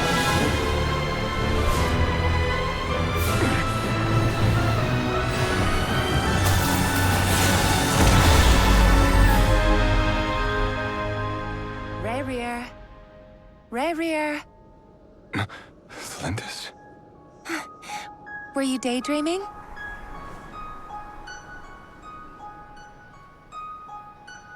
You still remember, Rerir? That question you asked me a couple of weeks ago? Oh. You mean the proposal? Yeah. I'm wondering, where do you think would be a good place to discuss it? Maybe in the garden? Or were you thinking a fancy restaurant? It's your choice.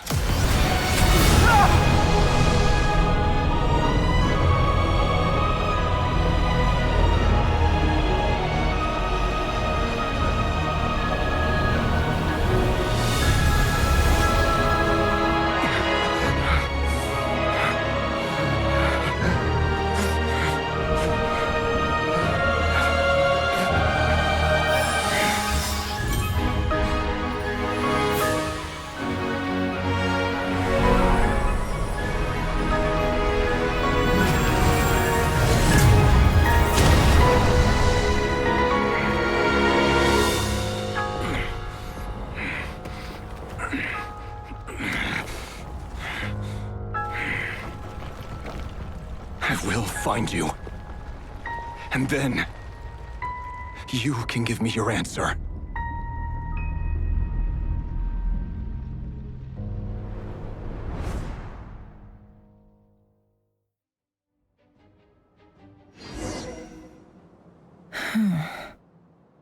So that's how the Raker of Solnari was born.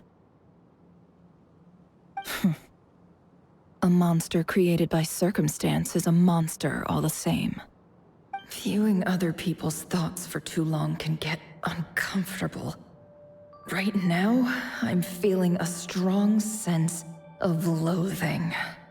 In a nutshell, the story of Conria is what happens when the truth falls by the wayside. Everyone tells little white lies, and before long, you have a huge pack of lies that destroys everything. Whew. Time to get back. His past is filled with sorrow, but the tale of any fallen civilization is one of endless tragedy.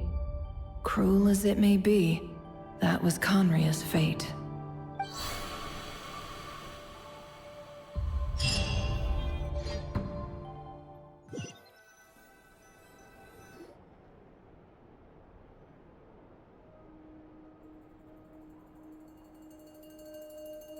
Everyone, I'm back. Can I get a standing ovation? Never!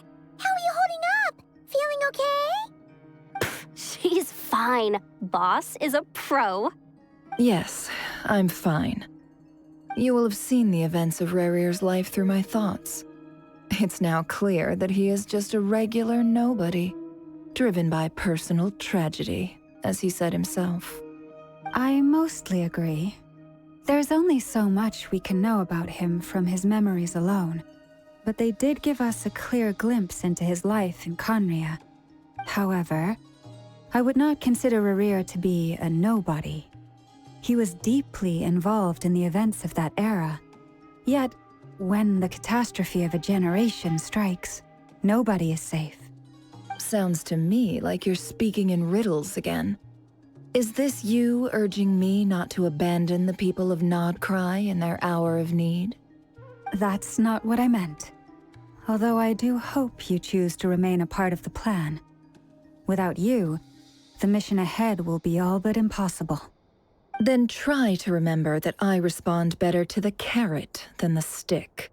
And I don't appreciate being bossed around. Now, as for you, Missy, you were excellent.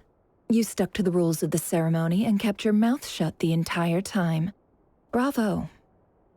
Cool. So, can you fill me in on the deets now? Most of what I saw went right over my head. Patience. You'll hear the whole story, don't you worry. But let's meet up with the others first. It will save me narrating it twice. Yehoda? Yes, boss. Let me get that door for ya. That's more like it. For a moment there, I was worried you'd forgotten about the first clause of your employment contract. Forgive my curiosity, but what does the first clause say? It says I gotta do the annoying stuff that boss is too lazy to do for herself. Like opening the door, pouring the tea, yada yada. Is that right? If something is in the contract, it's because she willingly agreed to it. Rest assured that the Curatorium abides by the very strictest of labor policies. You don't seriously think I'm cruel enough to treat her like my slave? In any case, I've hardly shied away from my share of the work today. Hope I don't catch Flintz and Varka lounging about in their chairs, enjoying a leisurely cup of tea. There's nothing I dislike more than other people enjoying themselves while I'm hard at work.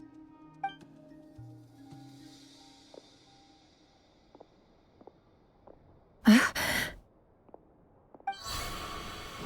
no.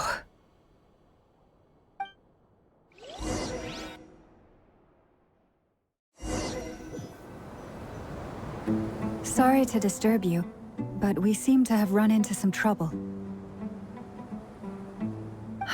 Evidently so. Don't worry, I'm not about to leave you to fend for yourselves. I'm not that kind of boss. And it would go against the Curatorium's labor policy. I'm sorry? What did you hear me say? I wasn't talking about labor policy. Wait. How long have I been standing here? Not long. You just appeared by the door a moment ago.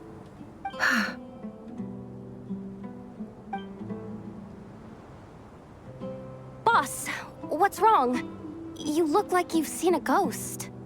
We've been tricked. We never left at all. Somehow I hallucinated that whole scene back inside the office. Hallucinated? But how? How indeed. This place should heed my will alone. All thoughts and actions that occur in here are just a result of pawns moving across the chessboard in a carefully calculated manner. And nobody has access to this chess set but me. So you control everything in here? More or less. But yes, it's a special technique of mine. Has anything like this ever happened before? Only once. It was the first time I used the chess set. Is there any similarity between what happened then and what's happening now? I suppose my thoughts are a little turbulent, which was also the case my first time. Is there anything I can do to help?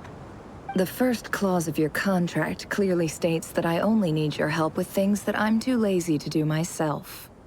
Meaning, you're not feeling lazy right now? Meaning, this is not something Yehoda can help with. The chess set is a personal treasure that I alone understand. I must be the one to find our way out of here. Boss, it's fine. Really. Let me do something useful. Oh, listen to you. Whatever would I do without you, Yehoda? What? Really? Yes, really. Where would I ever find another employee as obedient and servile as you? God forbid anything ever happens to you. Oh, okay. Well, anyway, I was thinking of fetching some water. There's gotta be a source around here somewhere. I suggest everyone finds someplace comfortable to take a rest. We gotta conserve our energy. Even though all this chess malarkey doesn't exist in a physical sense, mentally speaking, it's all real. And so is our tiredness and fatigue. You don't want to dismiss mental fatigue. Just because it isn't physical doesn't mean it's any less serious. But anyway, I got your backs, so don't worry about a thing. Don't I have the best employees? Jealous much? If we can find a suitable time, I'd love to borrow Yehoda for a day to help out at the Frost Moon Scions. Would you be amenable to that, Boss Nefer? Oh, Lauma. Have I ever told you just how pretty you are? Beauty runs from the tips of your antlers to the depths of your imagination. Time to rally, everyone. Follow me. As we continue our journey, the same rules will apply. That means stay focused and no talking no matter what we encounter. And don't disturb the chess pieces. You have my word that I will get us all out of here.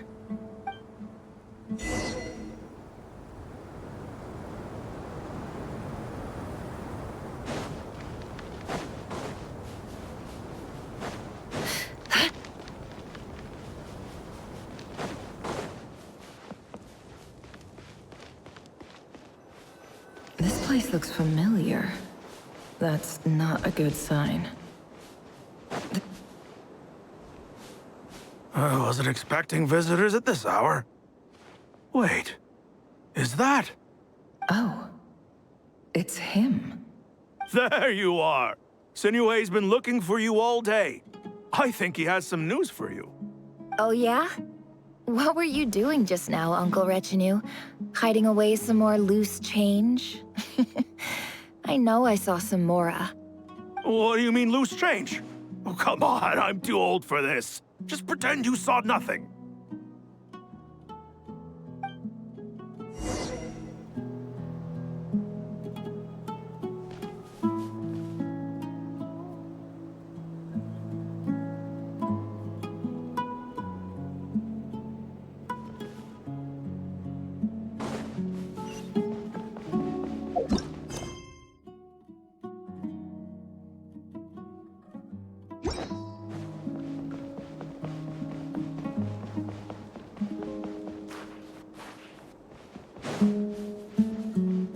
Hey, kid. Mind telling me what Sinuhe's been up to recently? I'm trying to get in his good books and I need a way in. Get in his good books?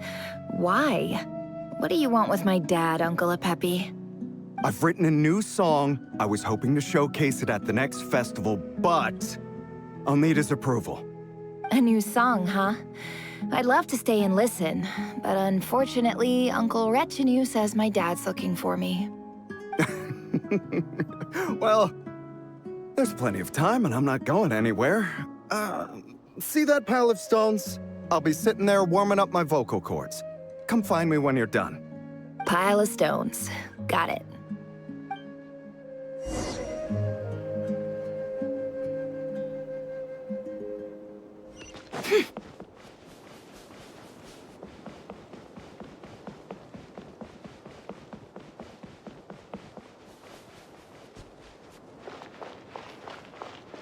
Hi, Dad. Uncle Retinue said you were looking for me. Ah, there's my little princess. If you'd gotten back just a little sooner, you could have shared the spoils of war with me. Spoils of war? Who were you fighting against, Dad? It was just a figure of speech. The aftermath of a sandstorm is no time to be waging war. I was talking about our war against thirst. I went out to fix our water supply problem, and now I'm back. Which means... We have a well again! That's right. I found a new one and brought back as much water as I could carry. It should last us for a good while. If it wasn't for these blasted sandstorms, our wells wouldn't be caving in. You wouldn't be spending all your time out searching for new water sources. As the chief of our tribe, I'm supposed to be leading us out of hardship and poverty, onto better things. You know how prosperous our ancestors were. I've told you all the stories.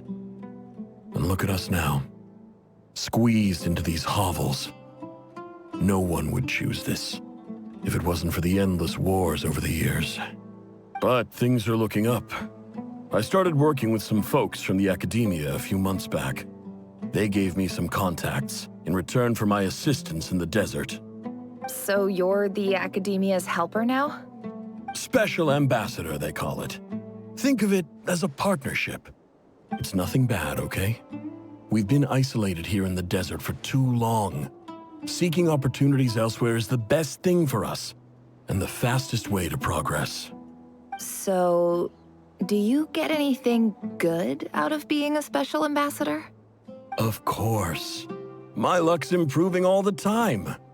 One day, I swear I'm gonna lead us out of this place. We'll find somewhere new. Somewhere better.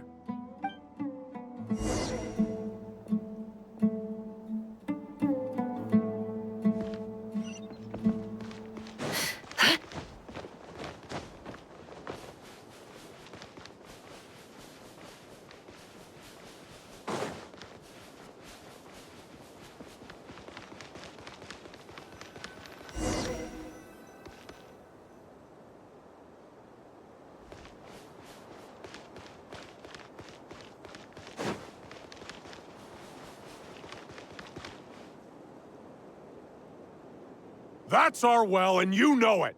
You stole from us. Well, you've gone from chief to thief, and now you have to face the consequences. Did you really think you could take our water without permission and get away with it? You're either brave, stupid, or both. And that Special Ambassador Act? Yeah, nice try! We spoke to the Academia. They said it was all news to them. You're a liar and a cheat!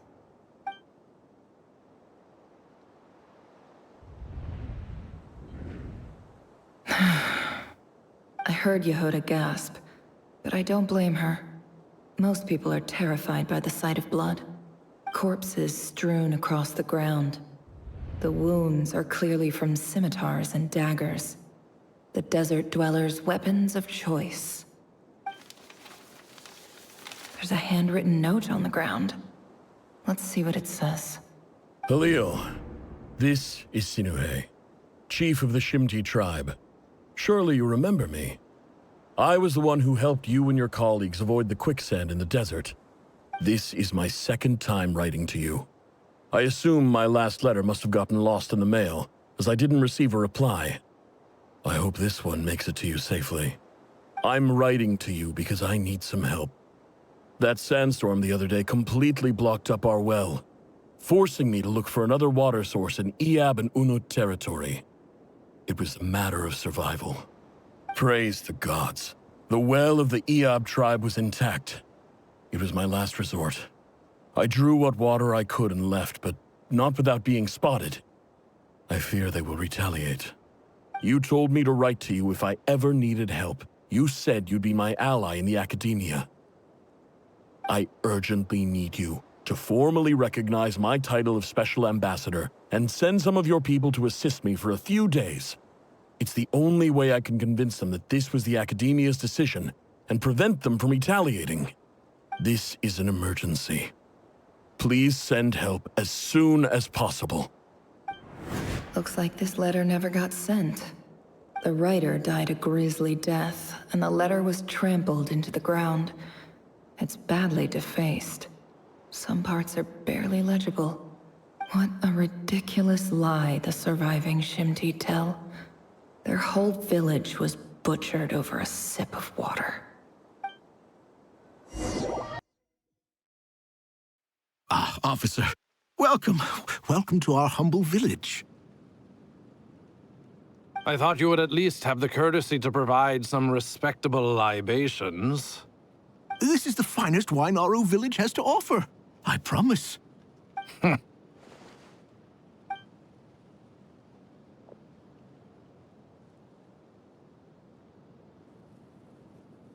The Academia has agreed to reserve a single space for a candidate from your village.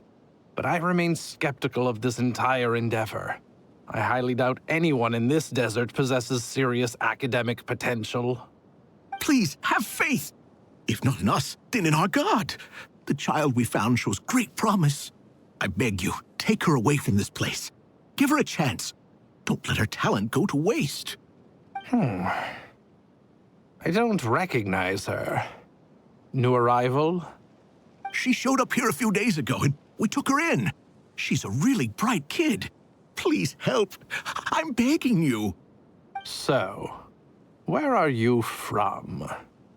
Nowhere special. Just a sand dune. What about the rest of your family? How many of you are there? Just the one.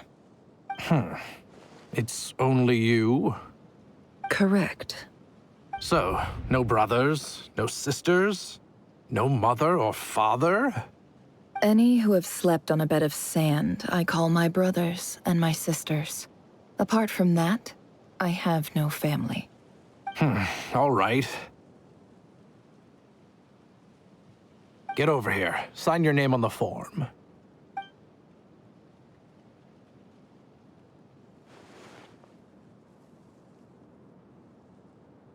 Never? You're rather fair-skinned for a desert dweller.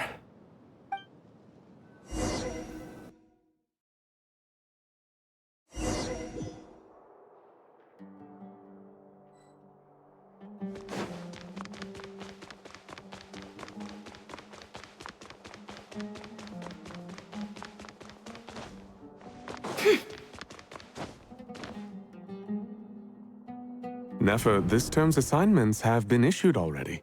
Please read through the materials thoroughly, conduct your own additional research, and then write an essay on the topic. Yes, Professor, I'm aware. I just had a couple more questions I wanted to get your perspective on. Oh? Please, ask away.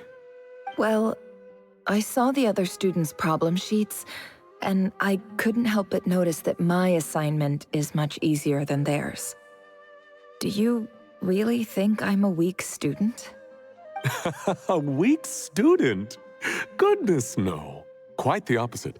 You have a sharp mind. Almost too sharp. I think what you're saying is, a weak student wouldn't have noticed the discrepancy. And if they did, they certainly wouldn't complain about the lighter workload. You see, sharp as they come. You see things the way they are, and I'm sure you know why they're like that. Because of where I come from. Because I'm different. I'm sorry, Nefer. I don't like it any more than you do. It's just... Anyway, you said you had a couple of questions. What's the other one? I wanted to check. If someone sent me a letter to the academia, where do I go to collect it? Ah, your family wrote to you. Well, as long as they put your name on the envelope, someone should hand it right to you. Not exactly. It's not even a recent letter. I was just curious where the mail would end up if no one collects it. The House of Dana, I expect. I know there's a box for unclaimed mail somewhere in there, probably sitting on a shelf. Whatever you're looking for, that'd be the place to start. Okay, got it. Thank you, Professor. Oh, don't mention it. Honestly, I feel like I failed you. I'm supposed to be your teacher, but I haven't taught you anything. Hey, don't say that. You're a great teacher, and you do your best for all your students. But the rules are the rules. You're not allowed to teach students like me. It's not just the academia either. The whole world bends over backwards for the successful, and leaves the losers to suffer and die. Oh, my dear child. Don't tell me you've given up on life already. I haven't. I just think that if you want to make it in this world, you have to find a way to become successful.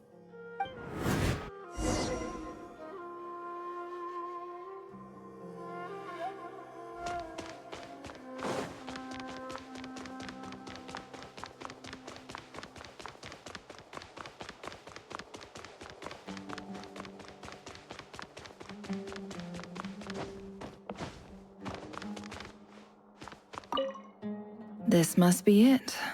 A big cardboard box full of unclaimed mail. And probably some letters that ended up here by mistake, too. Let's take a look.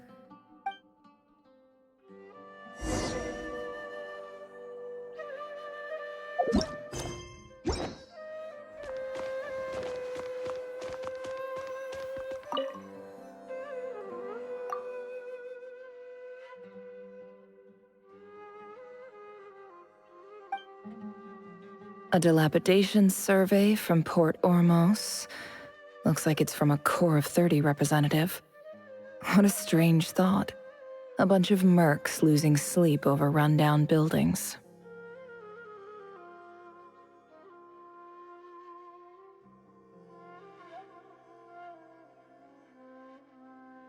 This one was never even opened.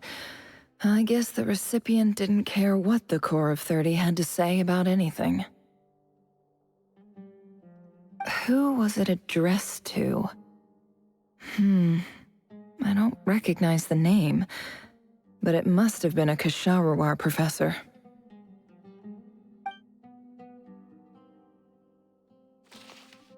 This one is addressed to the Immorta Sage.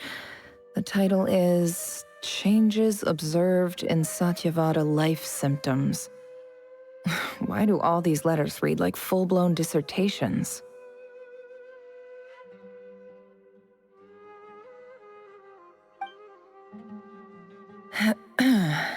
Guided by the incense, we became lost somewhere in the forest. All the barriers between levels of consciousness disappeared as our minds soared around in circles, looking for a branch to seek refuge on.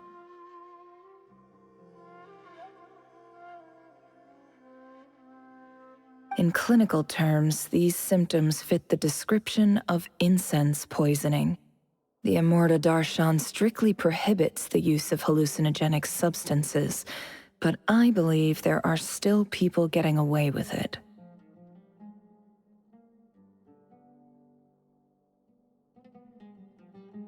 For example, my neighbor who always breaks out into song and dance after using incense.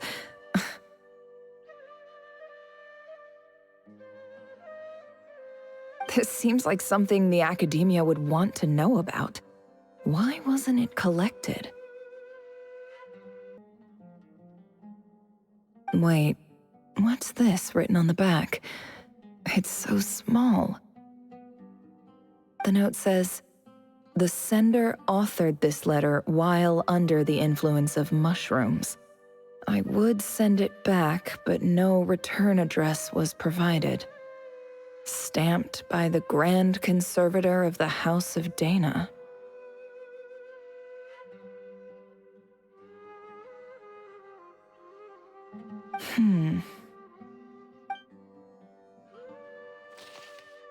This next one is addressed to Grand Sage Azar?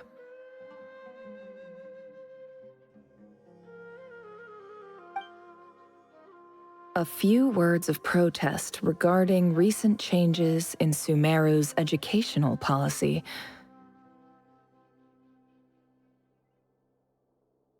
In recent years, the academia has taken on a small number of students from the desert region, as per the policy to this effect.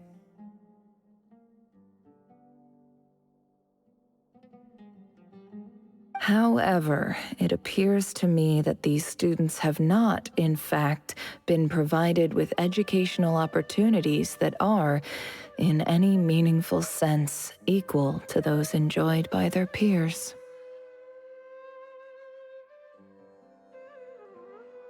As well as receiving dumbed-down assignments and perfunctory tutoring, they do not even have full access to the Akasha system.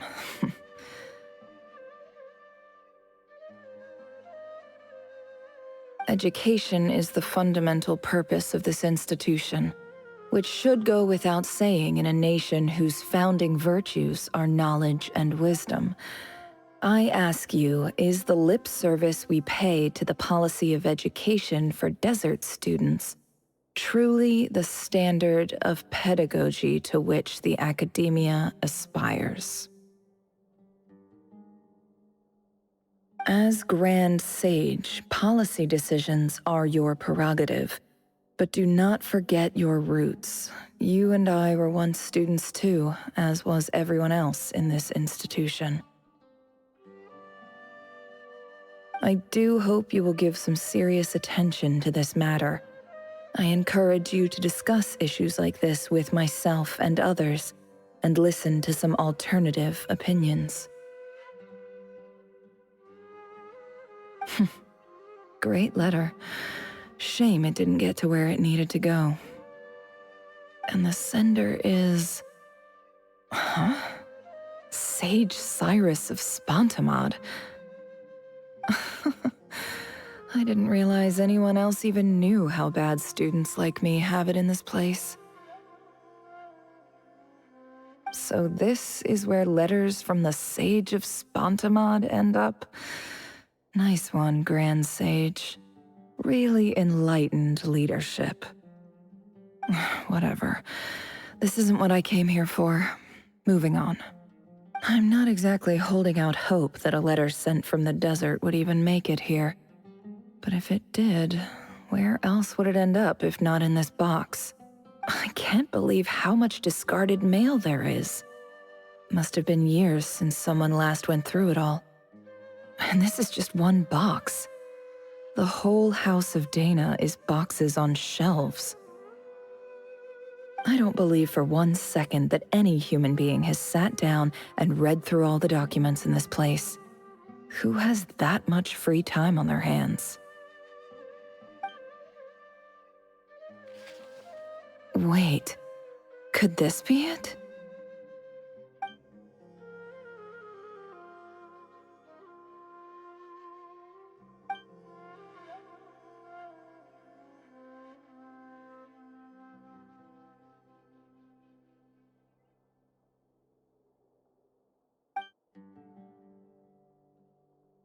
Greetings, Halil. My name is Sinuhe, chief of the Shimti tribe.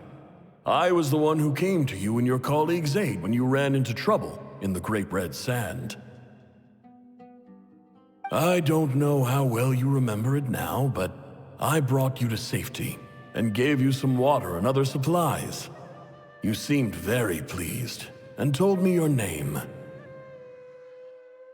In my tribe, learning a person's true name is serious business, and I therefore see you all as friends.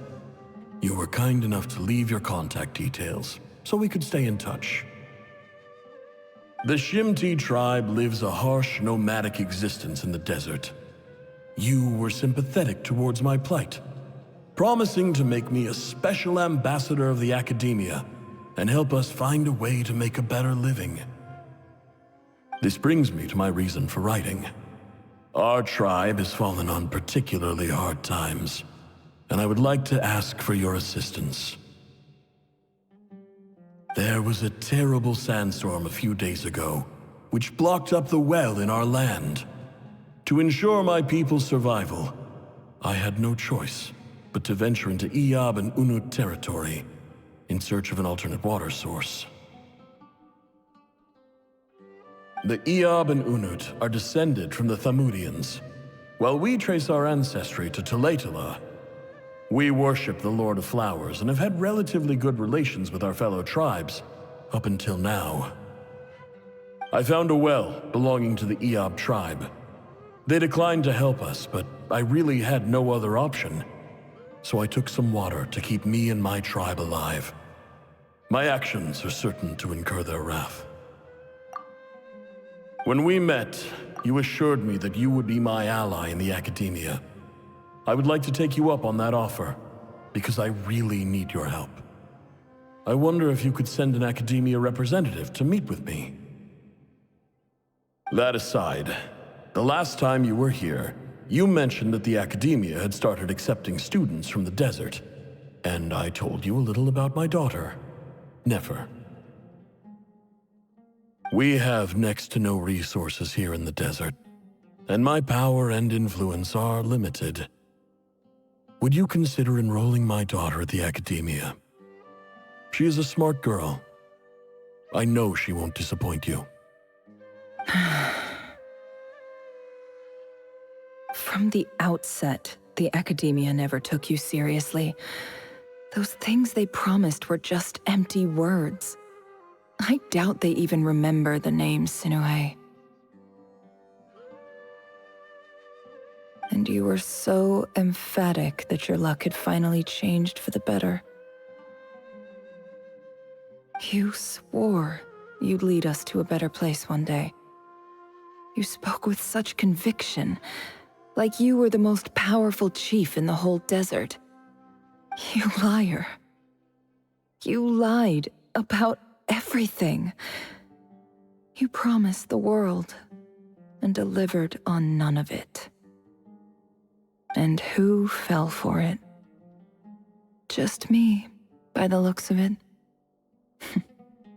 Despite your best efforts. Which makes you a pathetic liar. You weren't even any good at it. I think I'll take over from here. Let me show you how it's done.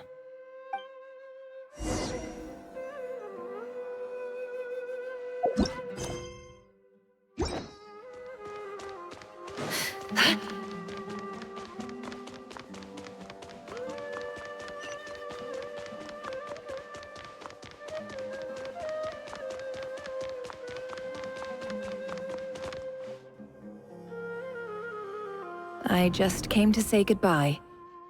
Thanks for everything you've done for me in my time here. Nefer? You packed your bags. Where are you going? I'm quitting. Something's come up in my hometown. Gonna head back and deal with it. Huh? But this was a hard-won opportunity for you. You know that better than I do. It was, but it doesn't matter. I have more important things to deal with, and they can't wait. Oh, and I didn't want to overfill my bags, so I left some incense on your desk. What's wrong? I thought you liked incense. Although, I did read somewhere in the House of Dana that it has hallucinogenic effects. Don't use it all at once, all right? Isn't this the stuff you brought from your hometown? You're just letting me have it? But you said it's a rare and valuable commodity.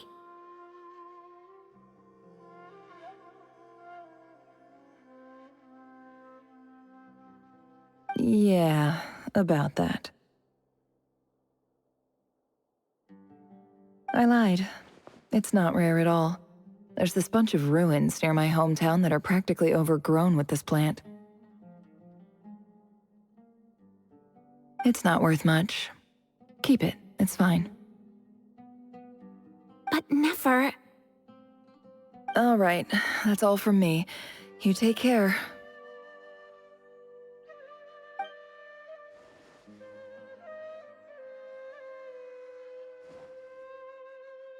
Don't forget me, okay? I mean, we're more than just classmates, right? We're friends. Yeah, I'll remember you. I lied again. That incense is worth a fortune, and it's a rare find even in those ruins. And as for remembering her, I have far too much to do when I get back. No time to reminisce. I'll be lucky if I even make it through this alive. But either way, I expect I'll forget you pretty quickly.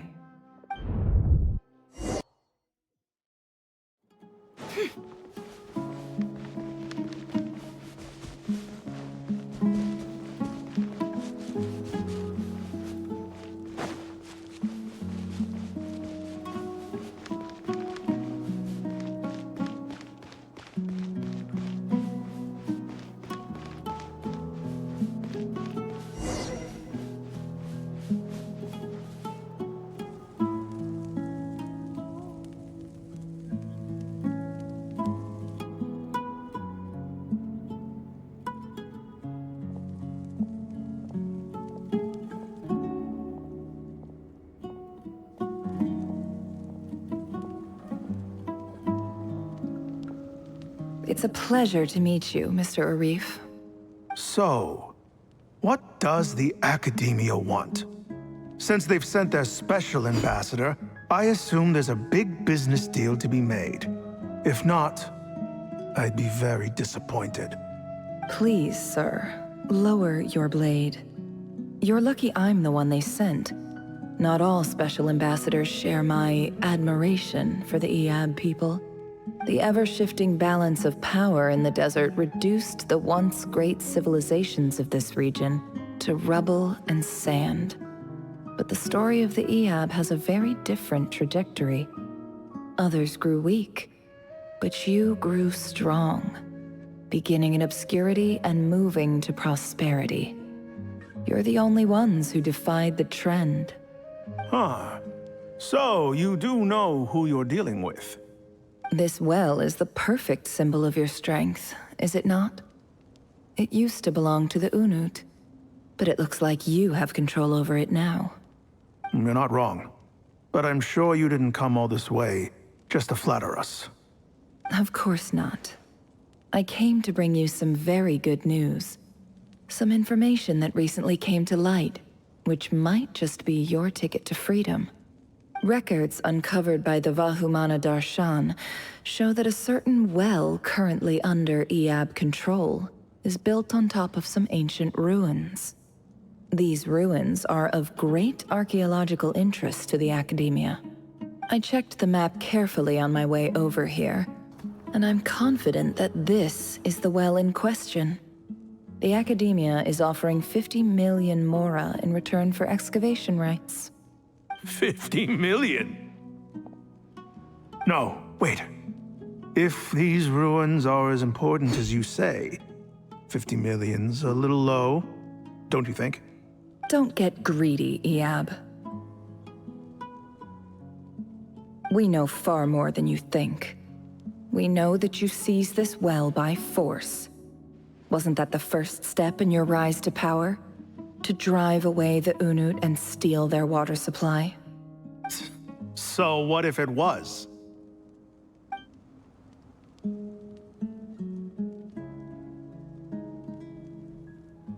Don't worry.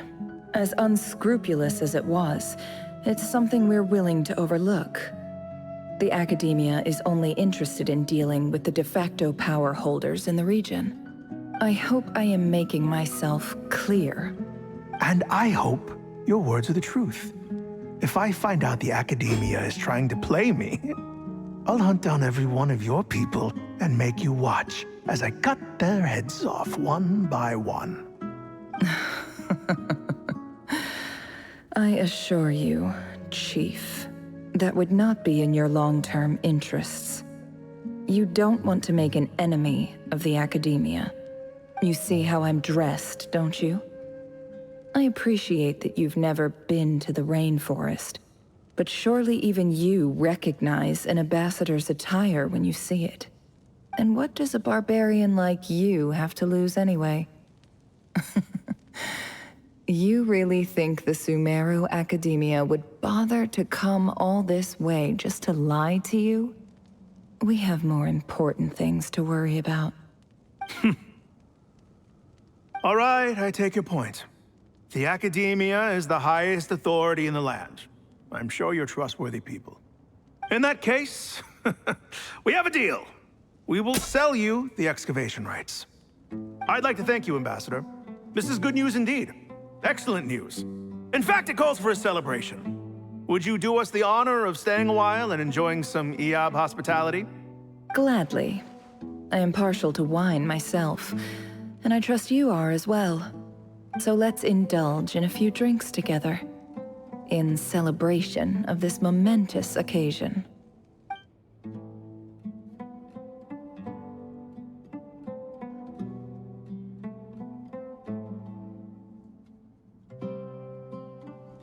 Chief! Chief, it's an emergency! It's the Unut. They've taken the well. What? Well, don't just stand there. Take it back. Yes, Chief. I have every confidence in the Iab's military superiority, and yet... What is it? The Unut's response was alarmingly fast. The day after we reach a deal, they seize the well. This can't be a coincidence. Perhaps there is a traitor in your midst. I don't think so. I am obliged to remind you, Chief, that the Academia will only deal with the de facto power holders. If you cannot regain control over the well, I'm afraid you won't see a single mora of that 50 million. No! Please, Ambassador, just give me some time. I swear the Unut will not get away with this. That well is ours, and so is the mora. Glad to hear it. I will wait here for an update. If there is a traitor, I will find them. In the meantime, make yourself at home. I'll report back as soon as I have an update. Much obliged. Wow. All it took was a few words and I've got him wrapped around my finger. What an amazing feeling. So, in summary, Ambassador, the Academia would rather negotiate with our tribe instead of the Iab, yes? The Iab are ruthless murderers who don't listen to reason. And now they have the gall to interfere in our research projects in the desert region. So let me ask you, Chief. If you were the Academia, what would you do? Kill them all. Of course. Precisely. The Academia does not tolerate those who stand in our way. The EAB have held back our academic pursuits for too long, and our patience is wearing thin. At the same time, there is simply no way that the Academia can be seen to be intervening in desert affairs. I'm sure you understand where I'm coming from. We have our own rules out here. If the rainforest dwellers raised arms against a desert tribe, it'd start a bloody war. Right. We can't confront them ourselves, but we can support their enemies. The Unut have always had strained relations with the EAB, which makes you our natural allies. Natural allies. Weren't the EAB your allies once? You were quick to send them after us to protect your interests back when we stole that water. And now look at you. You're at each other's throats. Let me be clear.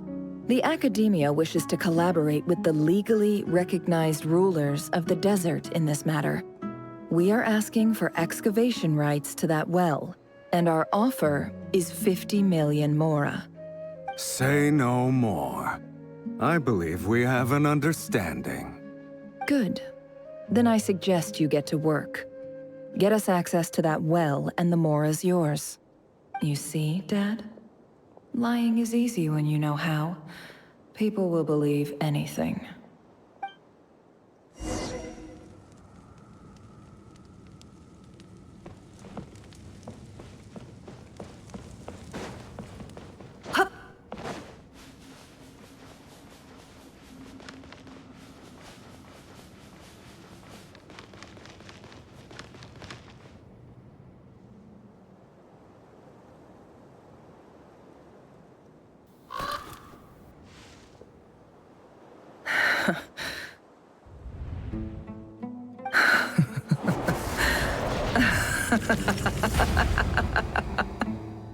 Look at yourselves.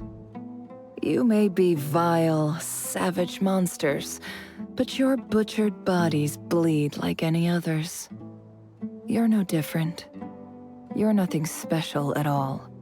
The monsters who destroyed my home, they're just ordinary, petty human beings.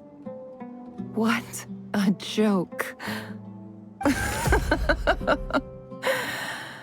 I think we're even now. Maybe I've even done the desert a favor. It's a better place without all these people around. Oh, Sinuhe, my gullible fool of a father. Perhaps if you'd been as ruthless as I was today, our tribespeople would still be alive. In this dog-eat-dog world, a chief needs to be tough to survive. But you couldn't do what had to be done. So I did it for you. Nefer, it's okay. All of this is in the past now. I believe I remember you promising to remain silent. Yeah, but even so... Yehoda, is there anything you can do to ease the tension? All right, time for a sharp turn onto a completely different topic. So, anyway, that's enough of that. When are we getting out of this place? Feels like we've been walking forever. I'm getting pretty tired. Oh, Alma, you tired? Yes. If we can find somewhere to sit down, I could certainly do with a rest. It's not far now. There should be a temple just up ahead.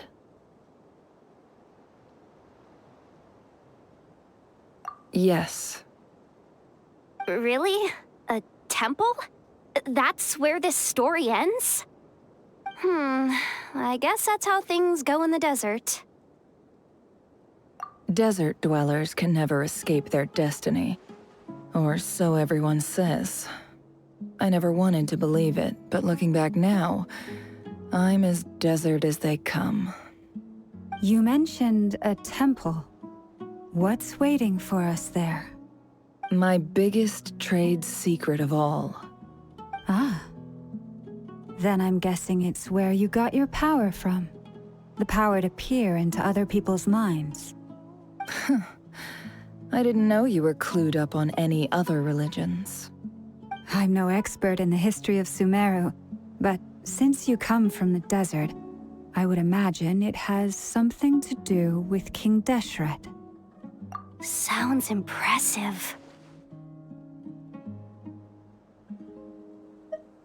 Oh, I know who you mean.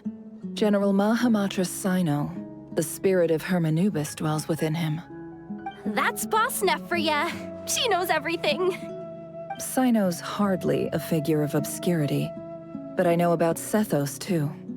What about him? Is he a big deal or something? Well, he's not a small deal, let's put it that way. Please, this is the bare-bone basics. Save the flattery. Thanks for your patience, everyone. I'm sure it's been a lot to take in.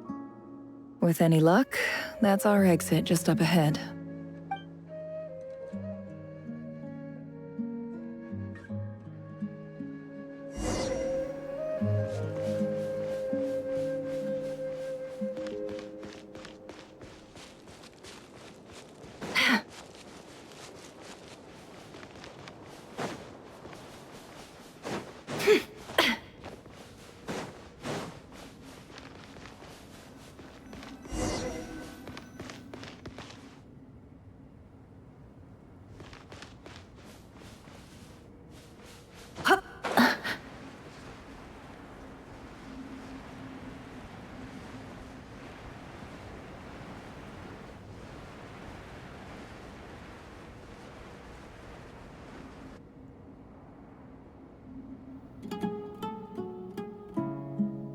Uh-oh. Uh-oh. Uh-oh. I'm totally out of my depth here. I don't have anything to add about any of this stuff. Like, look at that statue, for instance. I want to do the whole name-dropping, this girl knows her stuff thing too, but I've never seen anything like it before. A statue with the head of a bird. That's Thoth, the Ibis King, one of the 7 pillars of King Deshret. The legends say that he, the Crocodile King, and the Goat King were the 3 retainers of King Deshret. Let's take a look.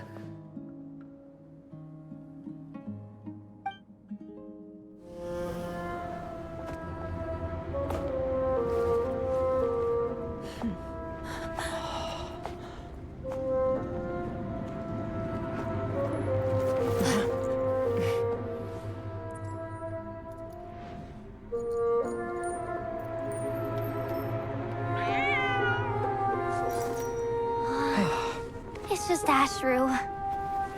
So, all is well?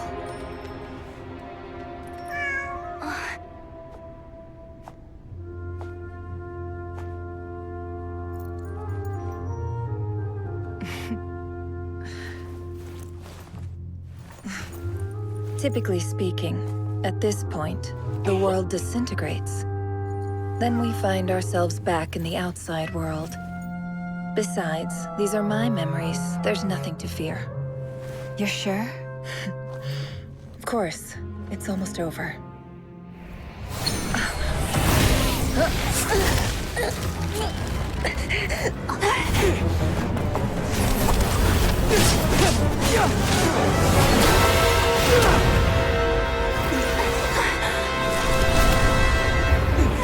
Never! Hey! Hold on!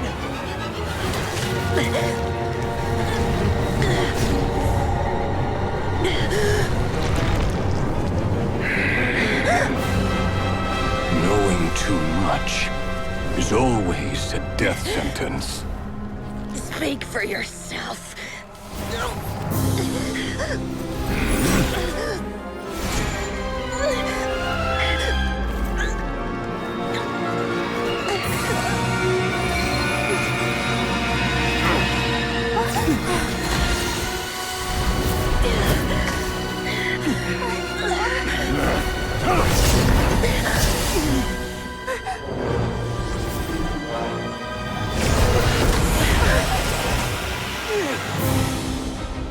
How repulsive.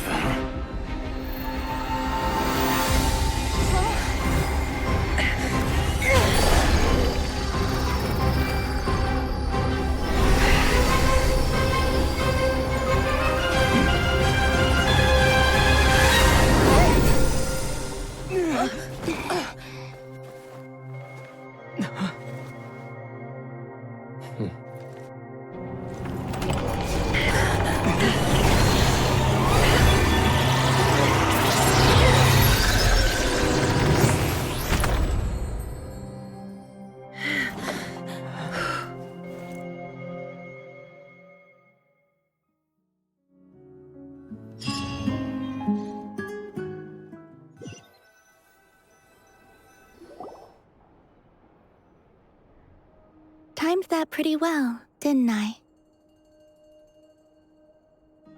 It's okay. I'm just glad no one was hurt. Paimon noticed you doing something too, Dainsleif. Were you helping get them out? Of course. When I asked Nefer to conduct this investigation, I was not naive to the dangers involved. I had a duty to ensure your safety. Good to know your sense of justice is still intact after all these years. I take that to mean that you saw the truth. That comes as a great relief. I certainly did. And thanks to your help, I also managed to trap Rerir inside the chess set. Whoa, really? How'd you manage that? Well, to be honest, I sensed that something was wrong long before we made it to the temple. By using this fragment to probe into Rerir's past, well, the monster formerly known as Rerir, it seems I alerted him. I was tracking him, then he caught on and started tracking me too. Can't say I'm surprised. But how did he track you through your thoughts alone? That shouldn't be possible. Rerir was a secret agent who reported directly to the Vinster King. He is an expert at finding a trail and hunting down his pursuers. No wonder. He infiltrated the chess set, read my thoughts, and built a new virtual chess set inside of it. That's why we weren't able to leave at first. Speaking of your chess set, it's quite a remarkable item. Would I be right in thinking you have some connection to King Deshret? You overestimate me. I only have a connection with one of his underlings, the Ibis King. You all saw how this came to be. A long time ago, the Iab massacred my tribe, the Shimti, in our home village. A few years later, I enrolled in the academia, where some new information came to light.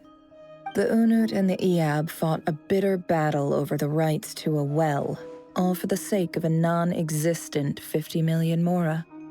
The Iab ultimately won that confrontation, but their victory came at the cost of almost every warrior in the tribe.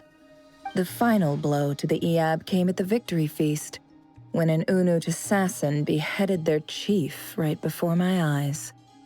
The remaining Iab fled and have been scattered to the winds ever since. Having gotten my revenge, I returned to my hometown, where to my surprise, the nearby temple was still standing. There it was, seemingly immune to the relentless hostility of the desert, while my tribal home lay in ruins. As I stood there gazing at the temple, I noticed a cat just outside. This cat, as it turned out, was home to the spirit of the Ibis King. He led me to a gate deep inside the temple, and there he made a deal with me. This chess set is my gift from the Ibis King. The chessboard within is made to the same specifications as the one in the mausoleum of King Deshret, and represents his power of piercing analysis.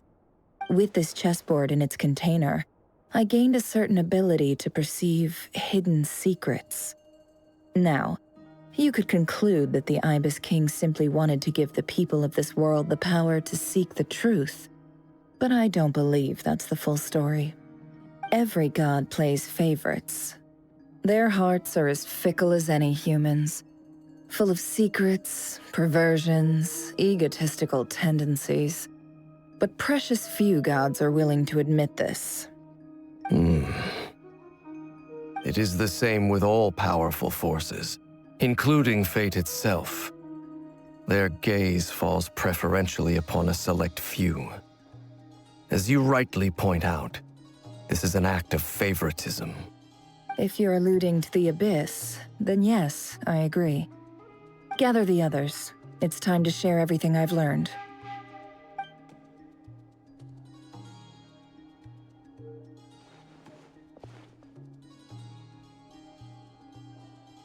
Thank you all for being here. As promised, I did some further investigating into the Raker of Solnari's background. I am pleased to report that the investigation has been most fruitful indeed. The Raker of Solnari, real name Rerir, was once a Conrian subject who served the Vinster King. I will now share the important details of his story. Please save any questions or comments for the end.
So that's why he's so obsessed with the moon.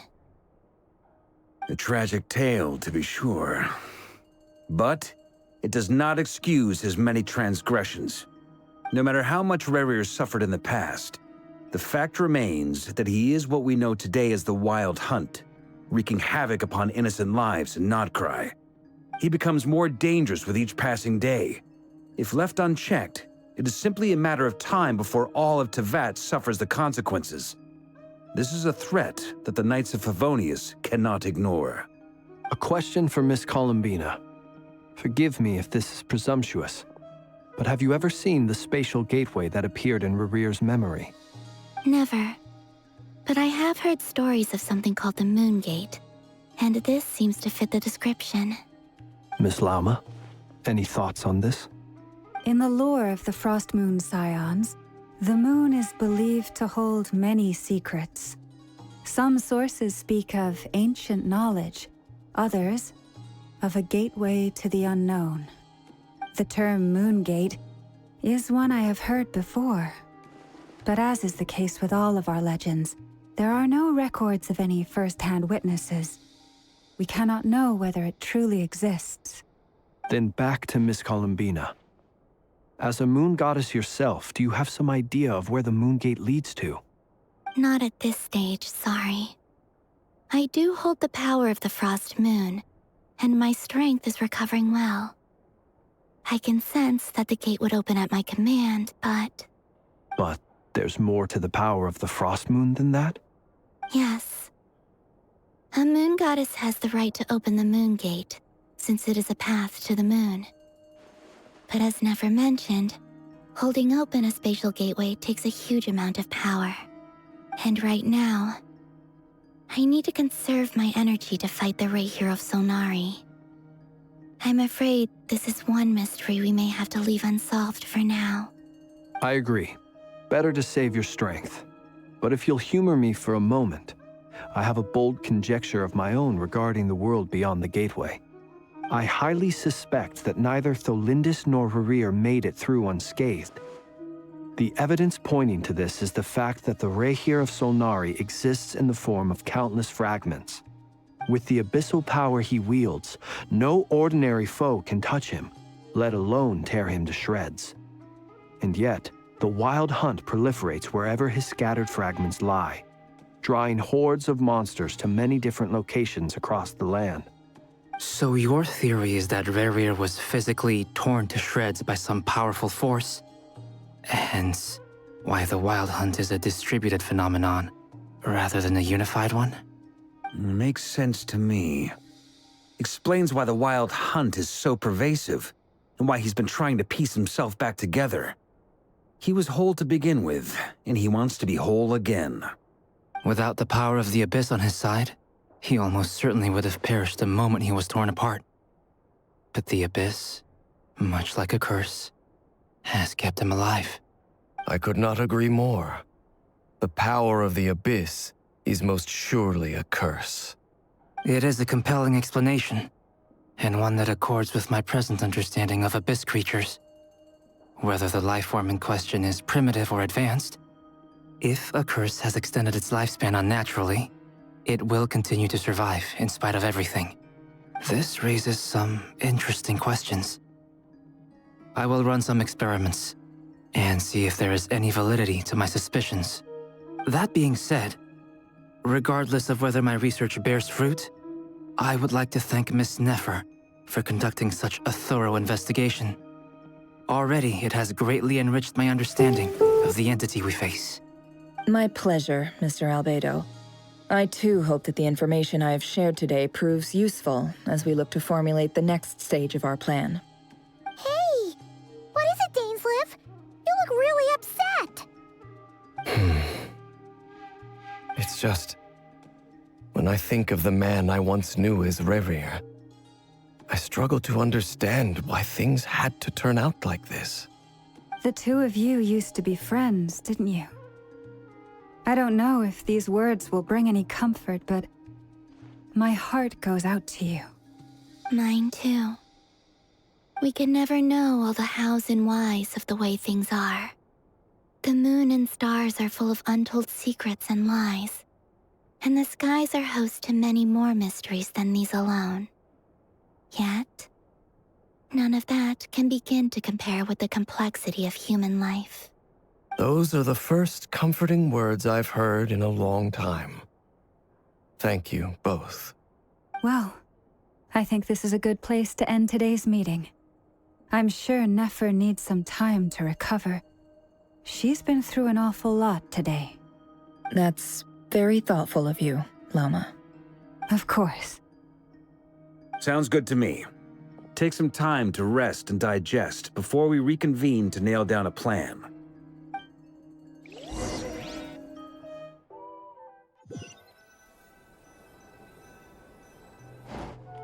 Hey, is this a bad time? Hope I didn't kill the conversation. No need. Come on, let's talk outside.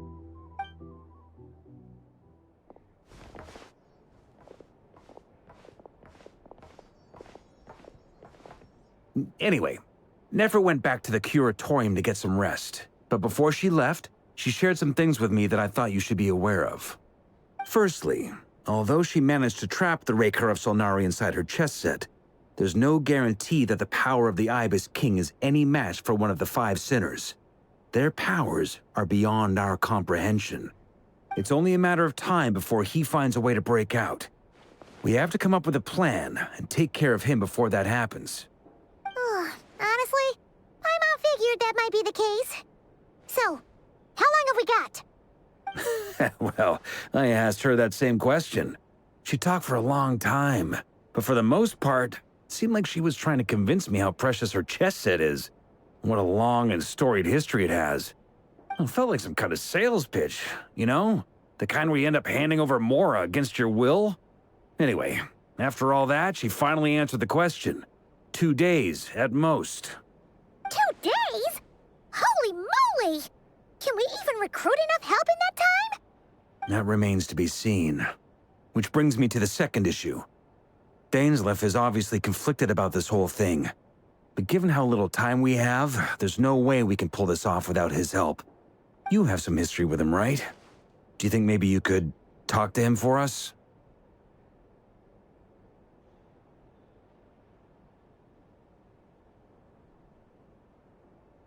Great.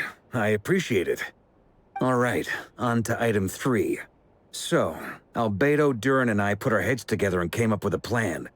Can't promise it's gonna work yet, but at least it's a start. We figured we'd bounce the idea off you first. We'll explore it further once everyone's recovered.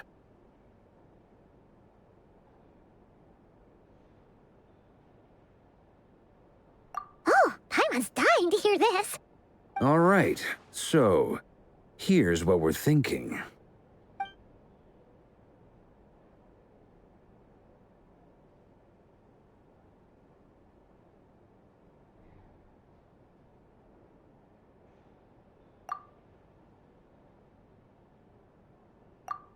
We felt a little uneasy about roping you into this. I mean, firstly, you're not locals, and secondly, none of us are your boss. You're well within your rights to refuse if you so choose. Roping us in? Why would you even say that? We know the stakes here. It's all of us against the Rayher of Solnari, or none of us stand a chance. I choose my words very intentionally, I'll have you know. I like to think there's an art to striking a down-to-earth tone even when the stakes are through the roof. Sir Varka, I have a few thoughts about this plan. I'm all ears. I think we can be more flexible with how the roles are allocated. In my view, the most sensible lineup would be like this.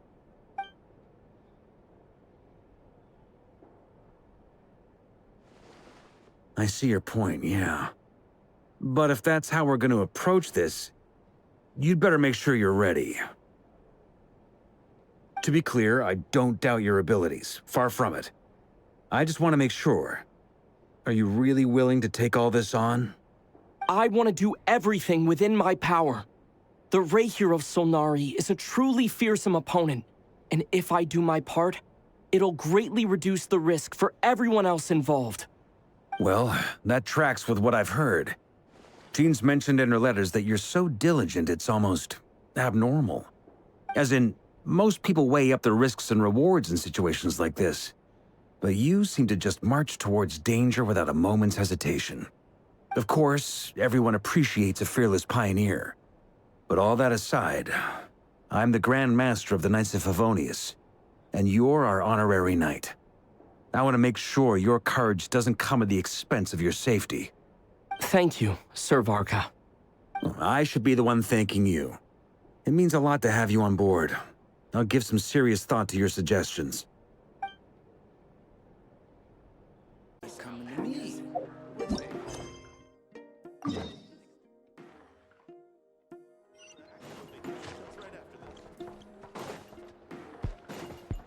Time to roll!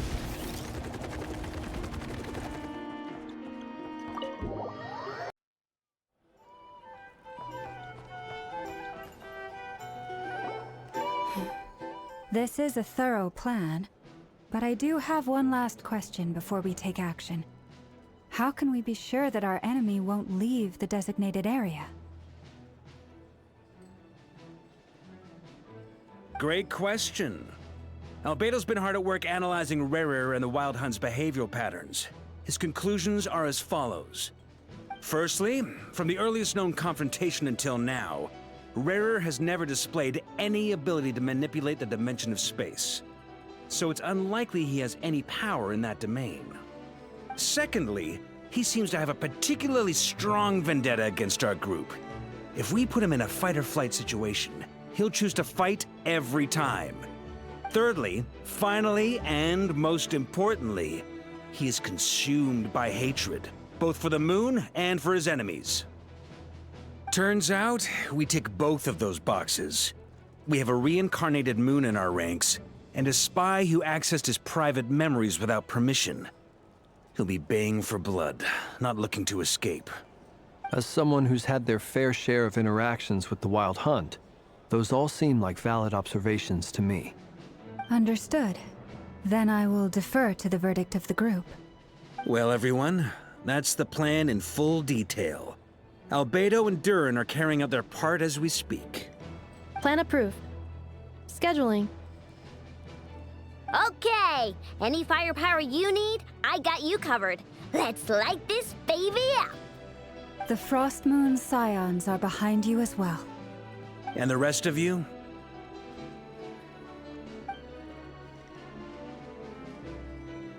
No objections? All right, then it's settled. This is the plan we're going with. Next up, an old tradition of mine. Anyone who wants to back out, now's your chance. Wait, we can still back out of this? Everyone says things they regret, right? I don't want anyone feeling trapped because their mouth said yes before their brain had time to think things through. A very people-first approach. I hear that's common practice in the Knights of Favonius. Heh. Who'd you hear it from? D-Luke? Shh. We don't use people's real names at work. This contact will be known only as Owl, please and thank you. This plan can only work if everyone does their part. Flint's and I will absolutely support it. We shall indeed. You'll be glad you accepted our help. Also, you are the last person I expected to see here, Miss Dory. It's not often I get called Dory in a work context. My peers usually call me Lord Sangama Bay. So, the longer your name, the higher your net worth. Is that the idea here? In that case, Mr. Flint's here must be worth a fortune. That's right, I know your full name. It's... The walls are thin here. I'd appreciate you keeping that a secret. Okay, fine. Ugh, I'm actually only here as a favor for someone else. Do you have any idea how much it would cost to hire me otherwise? Oh, does this mean someone out there actually has the power to boss Dory around? It most certainly does not. We have a long-standing and mutually beneficial business partnership. She's actually the mom of a friend of yours. Said mom supplied me with a great little trinket, but now that lady's ruined everything. If I don't start building a little goodwill now, my whole business in Notcry is gonna go down the drain! Okay. So what exactly is so special about this pendant? It's a lucky charm that a great mage made for me.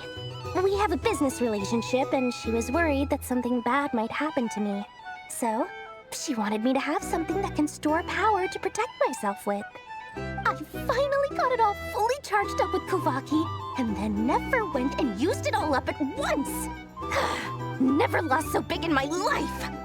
You're right. It was all my fault. I didn't mean to drain all the Kuvaki in the pendant, but I'll make it up to you. You will? Well, in that case, how about you give me your chess set, and we call it even? I knew you'd say that. Well, it's yours if you want it. In fact, take it now, and I'll even throw in a free Raker of Solnari. Deal? You're putting me in a difficult position here. It's a very useful thing to have around, but I have a funny feeling it won't be around much longer. I guess we'll see in a couple of days. Looks like bankruptcy for me. Hey, don't be so pessimistic. See this through and you never know. You might find a new business opportunity on the other side.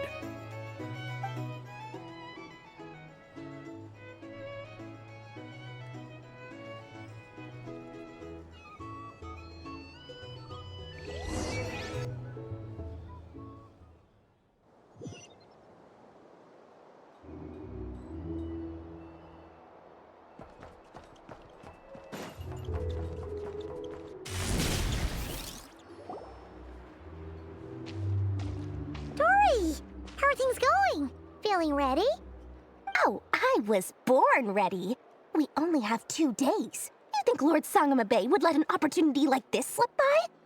Don't forget, when something's in high demand, the people with the goods on hand get to charge the highest price of all. even higher than the sellers taking advance orders. Ta-da! See? It's right here! Oh, it's so pretty! Did you make it? No, I have a supplier. We go way back, so he made me a very attractive offer. Aha! No wonder you were talking about Lucky Charms at the meeting. You've been getting Kaveh to make them for you. That's not the full story. It actually started a while back as a project between me and the Dendro Archon. Mage Alice once warned me that this world won't stay safe forever. There may come a day when everyone faces a great crisis. I passed this on to the Dendro Archon, and she secretly brought together a research team made up of Sumeru's top scholars to invent a technology that could keep people safe. I won't go into the details because it's all very complicated, but if you want to know more, you can ask the Dendro Archon about it sometime. Anyway, point being, it was the Dendro Archon who asked Kaveh to build this little contraption. As one of the top Kashara War talents, he was the obvious choice. Took him long enough. He stressed over it for ages. Must have gone through at least a dozen designs before producing a final product. But that's Kaveh for you.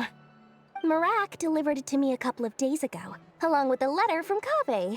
Could I ask why I'm sending this technology to you? What's your proposed use case? Has it been approved by the relevant authorities? So nosy. My fault for sending him the research permit to begin with. Surely Nahida must have told him you were involved in this project. He was probably just nervous because you're always so secretive about your business. Could be, could be. Anyway, I just replied, let's hope there never has to be a use case, because it would involve grave danger. Fair enough. But it sounds like he was just being cautious. He probably felt responsible as the one who made it. Or maybe he was asking as a favor for his housemate. He's done that before. Not sure why, though. His housemate doesn't seem to really care that much about this kind of stuff. Either way, all's well that ends well. I'm just glad to finally have my hands on the product. I wouldn't want to be without it, given the potential dangers that lie ahead. Huh? What does that look mean? Paimon's just super surprised. This must be the first time we've ever seen you actually get serious about something.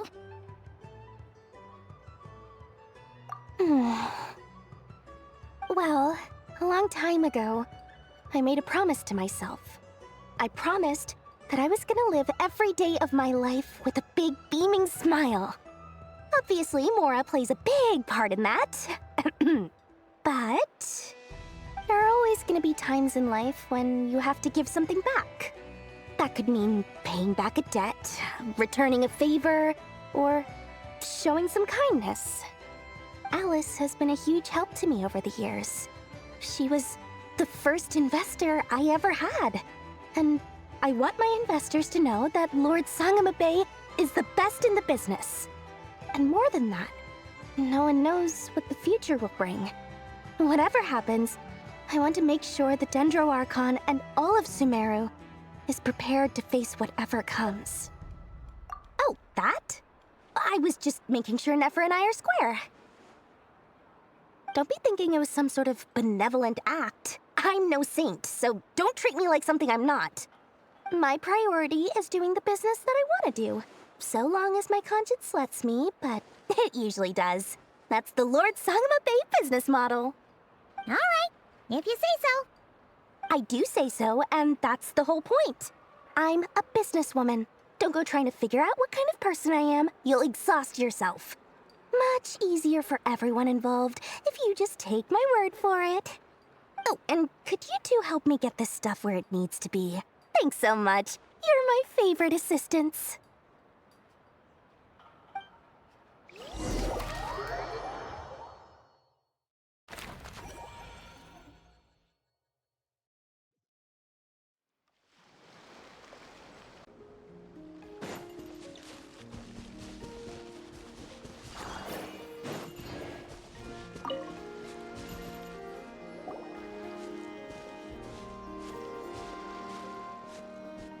Traveler, Paimon. It's good to see you. Everything going smoothly over here? Sort of. As you're probably aware, Varka, Durin, and I captured some abyssal creatures from the Wild Hunt. Per the plan, we dissected and analyzed some samples of these creatures. The process went very smoothly. The findings, however, come with some troubling implications. What? You can actually dissect the Wild Hunt? That depends on your definition of Wild Hunt and dissection. Harmless, lifeless. These words are accurate descriptions. The Wild Hunt is an interesting phenomenon. In and of itself, it doesn't seem to possess anything akin to a human personality. But taken as a collective, the medium through which the Wild Hunt is summoned does appear to have a soul. Master griped a lot about the wise Horoptetyr, and seemed somewhat fascinated with the Faustsert Elegy. But she barely mentioned Rerir at all. I don't think that was because of his lower social standing, though. Anyway, it's a pity. I should like to hear her thoughts on the nature of the lifeform he has become today. It's a strange mix. The furious energy of an abyssal being channeled through a fractured physical existence. A consequence of being torn apart by an unknown power. Perhaps the only explanation for his survival in this state is that he sacrificed a degree of individuality in exchange for a continued existence. Oh, sorry. Once I get talking about interesting research, I have a tendency to go on indefinitely. Back to our research findings. Essentially, they confirm my hypothesis. Rerir's corpse is completely contaminated by the Abyss, and the effects are irreversible. You could think of this as Rerir in mutated form. But in my view, even that would be inaccurate. In reality, his whole being has been consumed by the Abyss. In other words, he is now nothing more than a manifestation of abyssal power. Unfortunately, at present, we have no means of completely eradicating abyssal power. Hence, we cannot fundamentally destroy the Rehyr of Solnari either. Oh, that's terrible news! So, that's it? We can't defeat him? Not even if we get the power of the Three Moons? Miss Columbina's situation is a difficult one. She can never achieve wholeness when the world does not accept her presence. It's as if her creator banished her to a place she can never be accepted. It means she spends most of her energy just on her own survival. Given the circumstances, it's only natural to despair.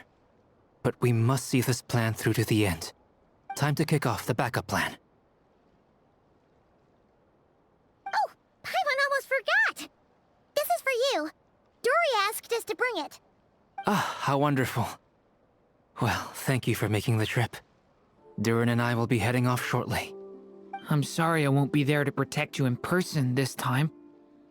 Please be careful.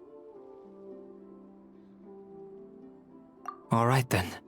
Stay safe.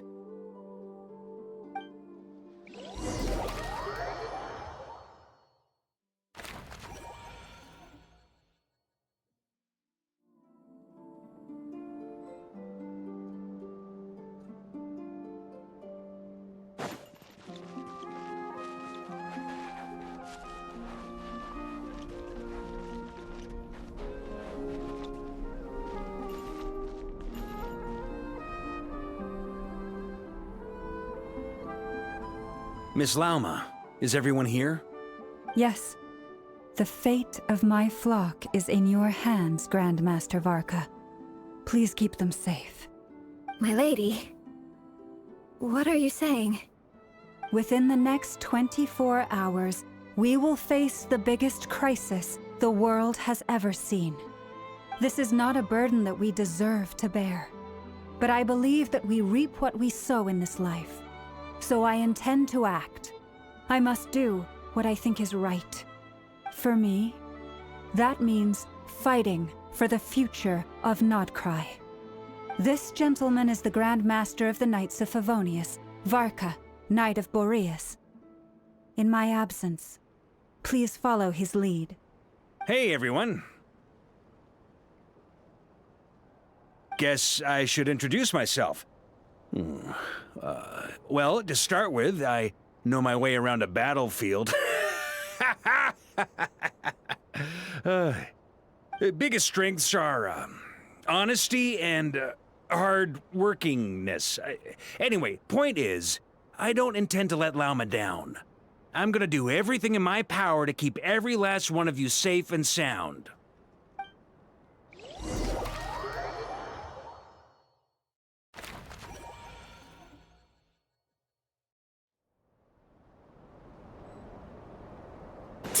Hurry up, Grassa!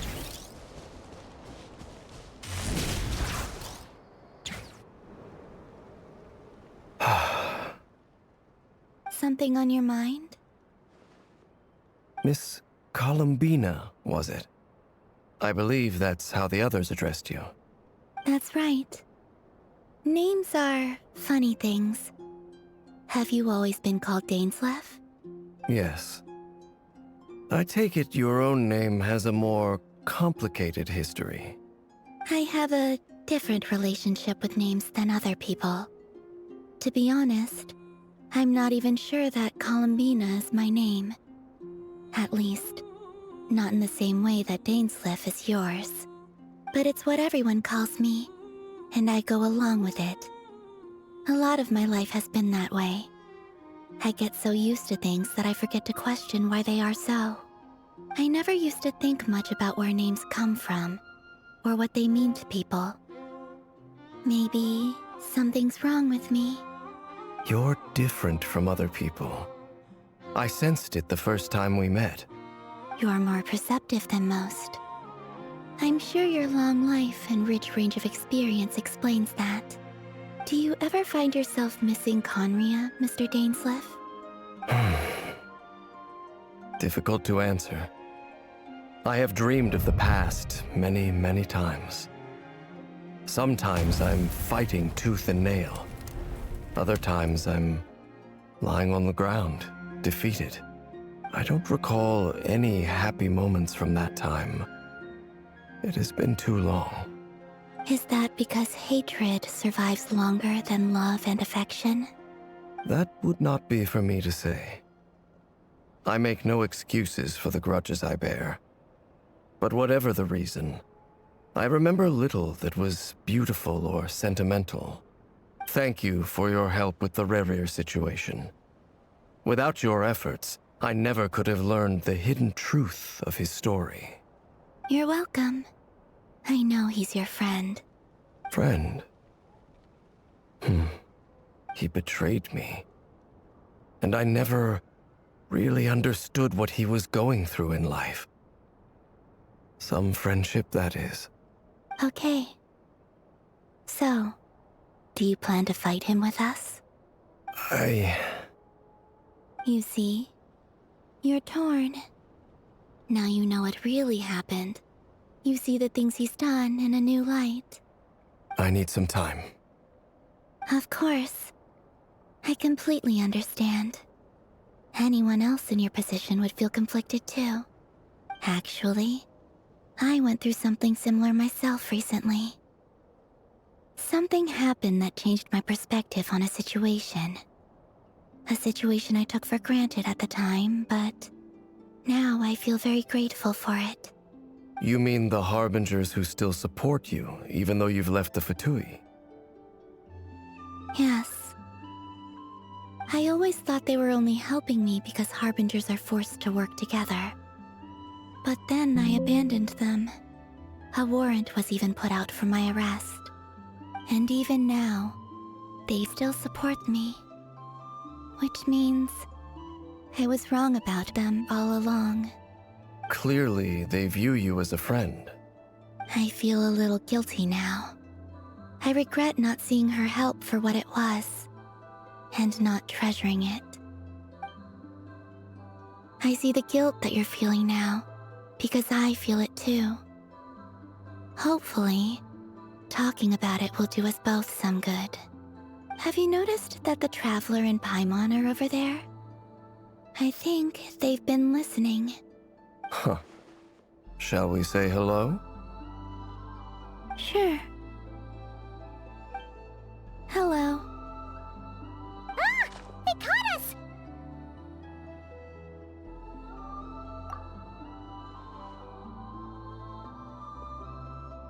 I apologize for making you worry. No doubt you wish to know where I stand on the plan to take down the Raker of Solnari. I'm afraid I need a little time, but I will seriously consider joining you. You will? Oh, thank you so much! Everyone will be so grateful to hear that! They needn't be. This was something that I was going to have to face up to eventually. That doesn't matter to them. They're grateful to you regardless. You can't control their gratitude, so just accept it. And then, have a think about whether you're willing to join us.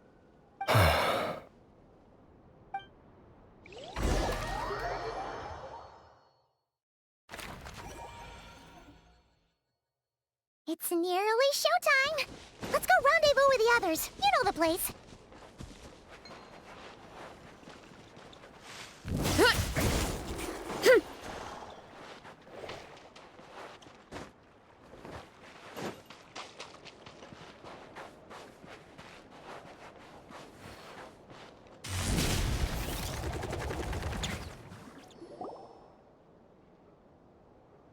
Ah, you're earlier than I expected. Hey, Flint's! Been waiting here long? Not too long. I came a little early so I'd have some time to think. Are you nervous about the battle? Quite the opposite. I'm reminiscing on my past battles. When I was awakened by the Ratniki, I had not touched a weapon in many years. I felt like the battlefield was not where I belonged. But after waging war against the Wild Hunt for so long, I came to realize something. A life of absolute peace is simply not a possibility for me. My restless flame indicates that somewhere inside of me, there is a deep yearning to root out the evil in this world. Oh, that doesn't sound like such a bad thing. Well, in the past, when I was a Fae whose primary concern was hibernation, it was hardly ideal. But it certainly serves me well here in the present. And I am delighted to be able to join forces with you in this endeavor. Looks like I'm not the first to arrive. Ah, Miss Lauma. Did you sleep okay last night? I struggled to settle down at first, because of the nerves.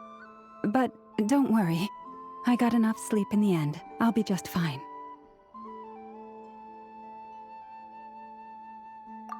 Please, I'm just doing my part. Never! Over here!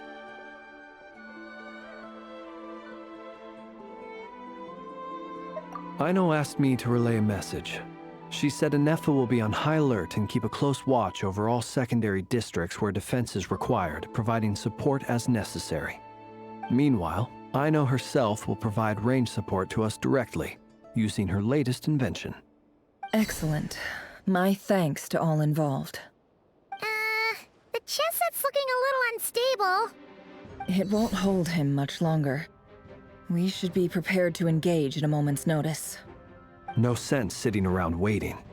Let's make the first move while we still have the option. I agree. Paimon, find a safe hiding place. Got it! Be careful, Traveler! I will.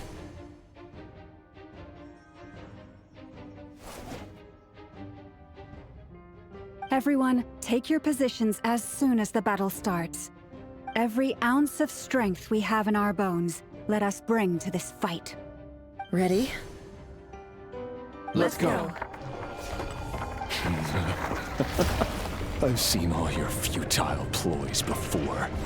You have become the authors of your own demise. I wouldn't be so sure about that.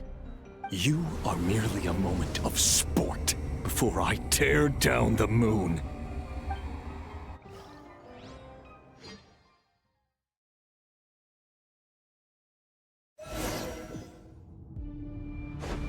Stay on your toes. Moonlight betrayed you. Yep, you too. Water jet! No more lies. Leave this. Close your eyes. Observe. Let me help! help you guys. Eat this!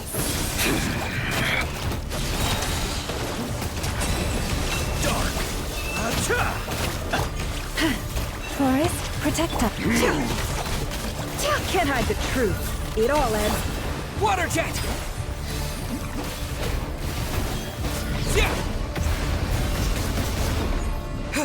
Moonlight. The deception ends here. By the frost moon of old. Observe.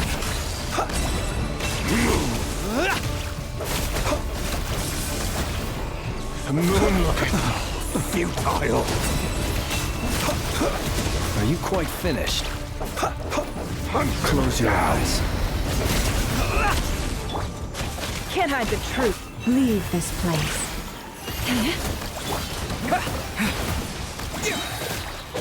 Bombs away! Moonlight. Pathetic. It all adds up. With one heart, we pray. Steady now. Be silent. Futile. Close your eyes. You'll sorely regret that. Observe. Do you fear the dark?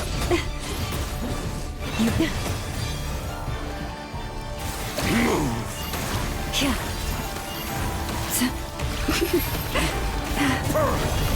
It began with the moon, and so shall it end.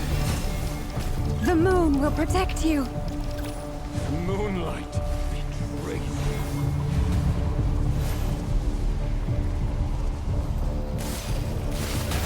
Leave this place.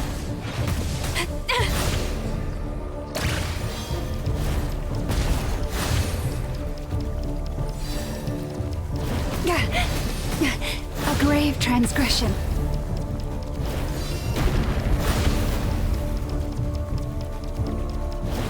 Do you see now?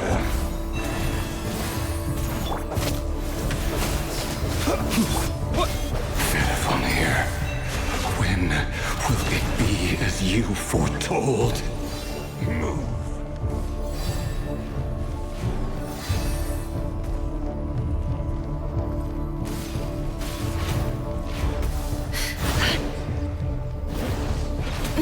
Shameless.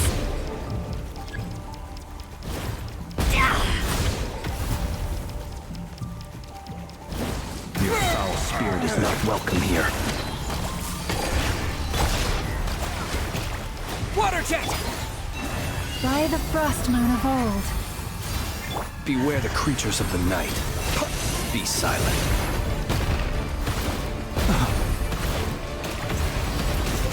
Close your eyes. To dust. Forest,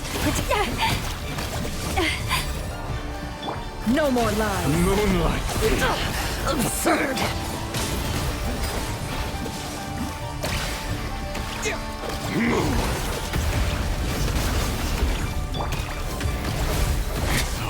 Futile. Be silent. Are you quite finished? To dust. Moonlight. For the everlasting forest. Seek within. Can I be? Pathetic. Go! Observe. Hunt them down. To dust. Close your eyes. To dust. Observe. It all adds up. No more lies. Hunt them down. Yeah! Pathetic. By the frost moon of old. The deception ends here. It all adds up. Close your eyes. Observe. To dust. Futile. Beast. Night falls. You poor lost lamb. Your little game of heroics is over. Who wants to go first? Moonlight. Great. Now, get out of my sight! No! We've been separated! Take! You okay? Never! Where are the others? Stuck outside the barrier. I guess he really doesn't like us. I told you before. Knowing too much is always a death sentence. Destroyed. Be careful what you wish for.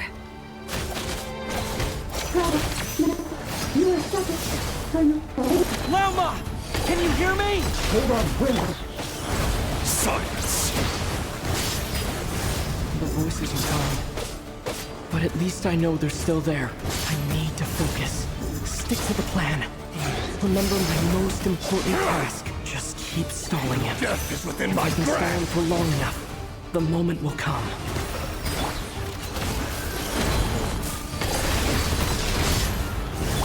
Bombs away!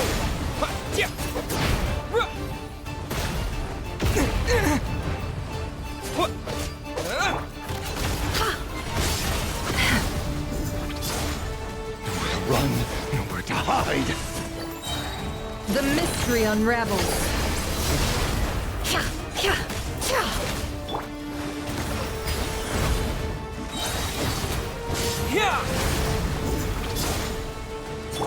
Can't hide the truth.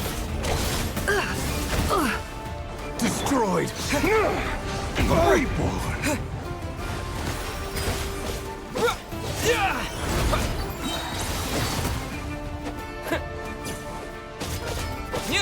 Bombs away!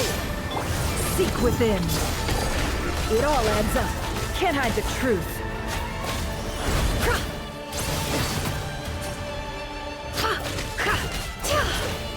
No more lies.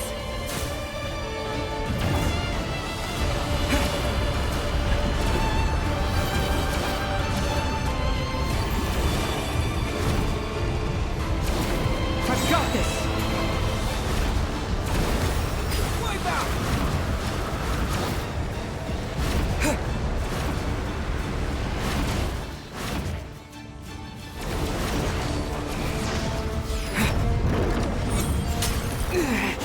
The shield's broken. I can't keep this up. Run. Don't push your luck. Can't hide the truth. Death is within my grasp.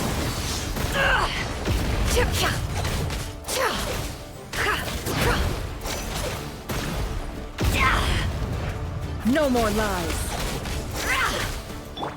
Water jet! Bombs away! The mystery unravels. It all falls into place. Can't hide the truth.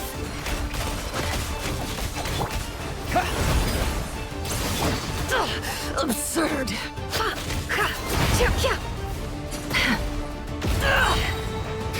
Seek within.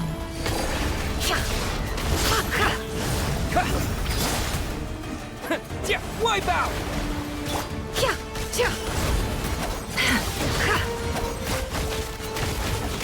Let's see what you're made of. Destroyed. Reborn. Shameless. The deception ends here.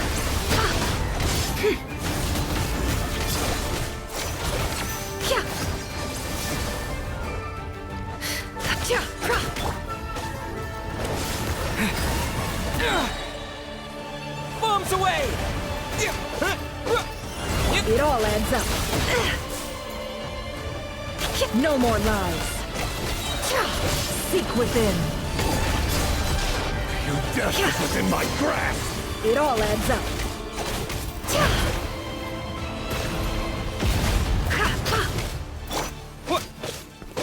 Go! Nowhere to run, nowhere to hide.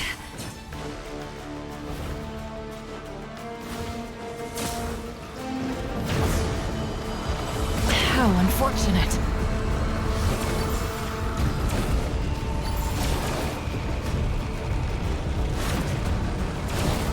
Curses. There's no other way.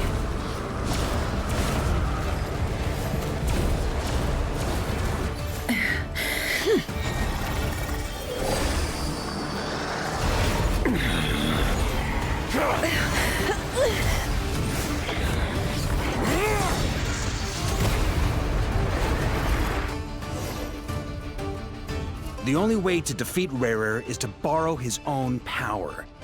That means Columbina will have to disappear. Attacks.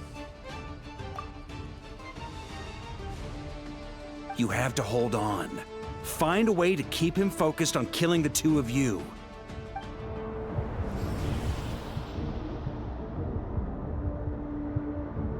Nefer, your eyes are bleeding.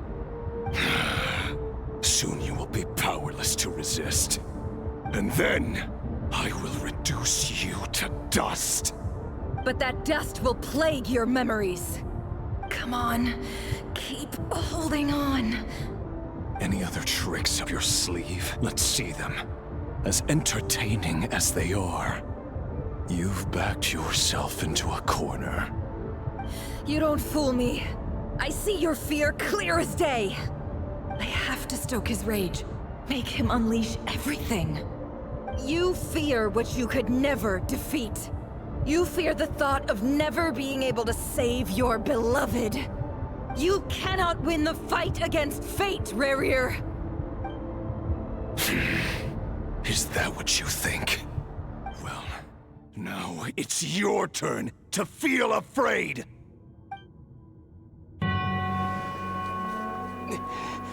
You fear the sound of your own name?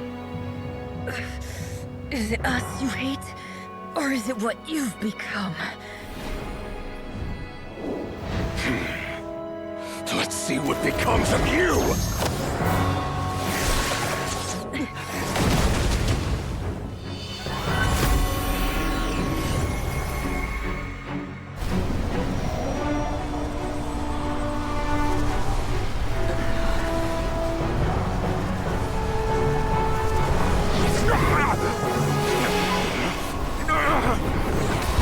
What's happening? That power. I've seen it before.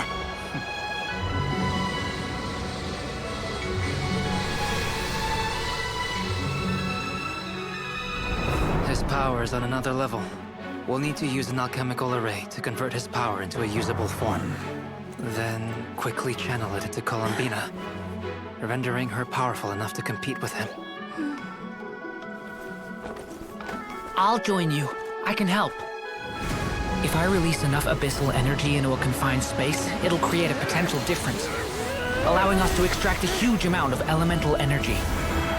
Next, I'll synchronize with everyone's minds using Pyro, then give you temporary access to their abilities and fields of view.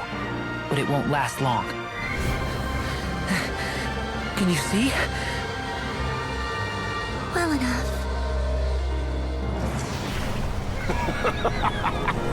So, we have a student of Gold Rheindotter in our midst. How about that?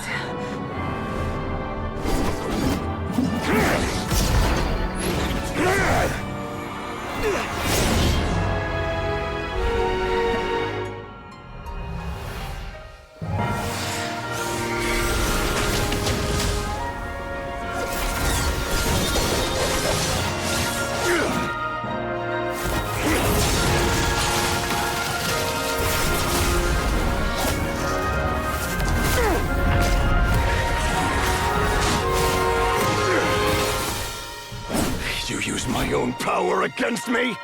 Just like how you stole Kuvaki. Look familiar?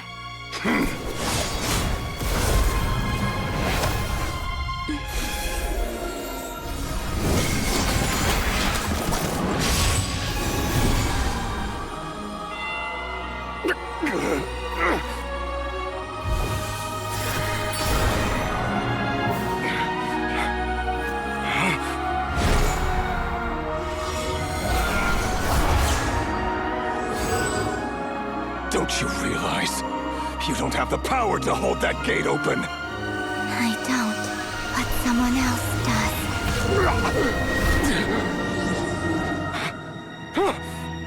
Goodbye, Rarir.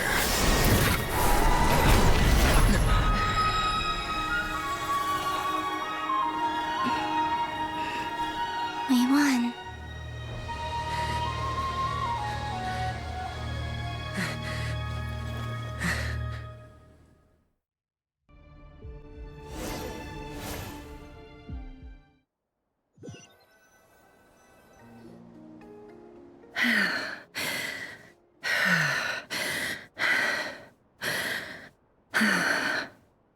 Nefer, how are your eyes? They're fine. Apart from the blindness, of course. It's not too late. Let me handle it.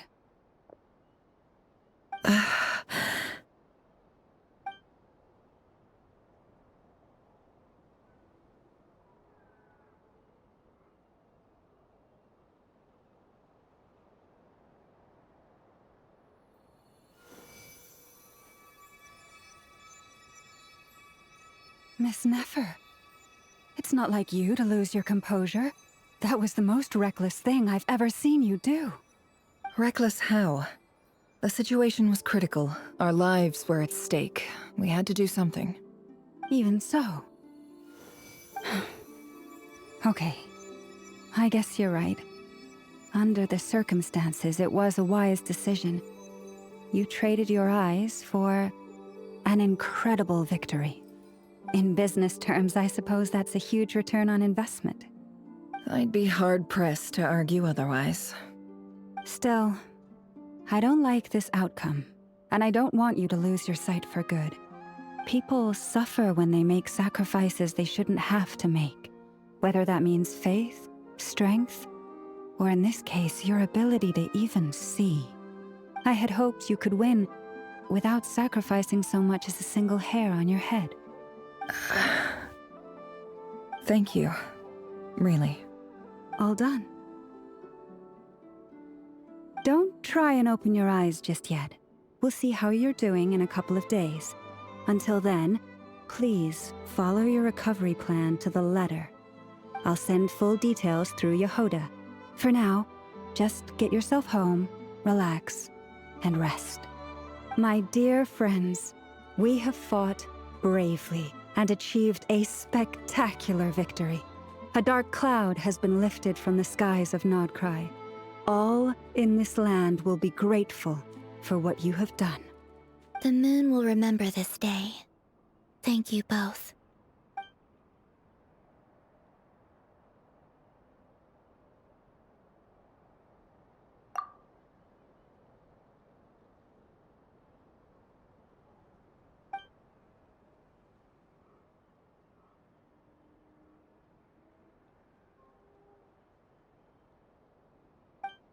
There's something I want to let you know. What is it? When Durin connected everyone's minds so I could access their powers, I also felt everything they felt. And since Nefer's eyes were injured, my eyes are hurting now too. Huh. Hold on. Let me try. I only feel the pain. There's no actual damage. I just thought I should tell you. You're right. There's no damage. That's a relief. But I must say, I'm surprised to hear the Kutar share something like this with me. In the past, you never used to open up about yourself. Things are a little different now from how they were. I'm learning to share how I truly feel with my friends. Friends? You have no idea how glad I am to hear that.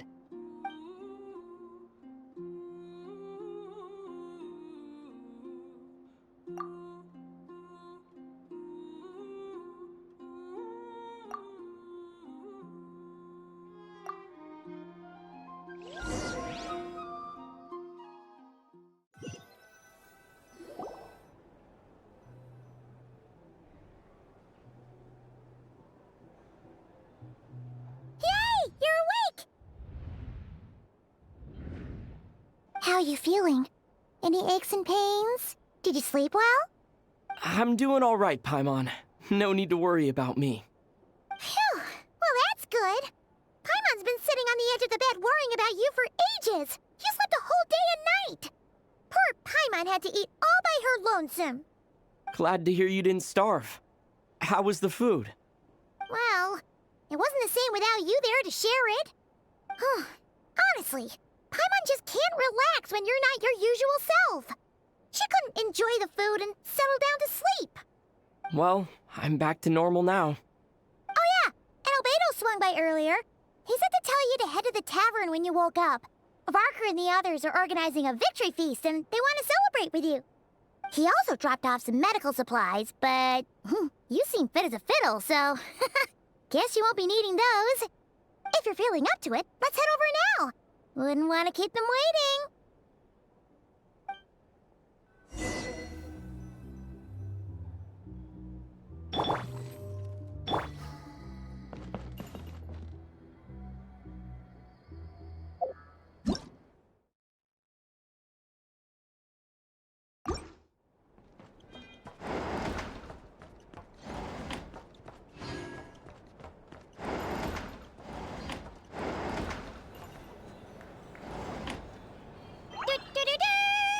We're here!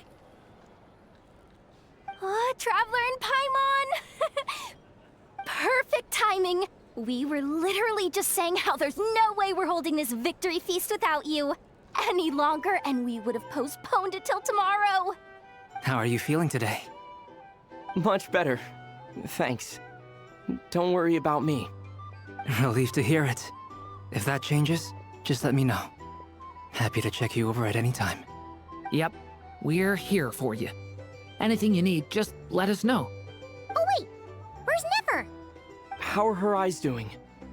Nefer's right over there. I'm sure she'd love to catch up with you. If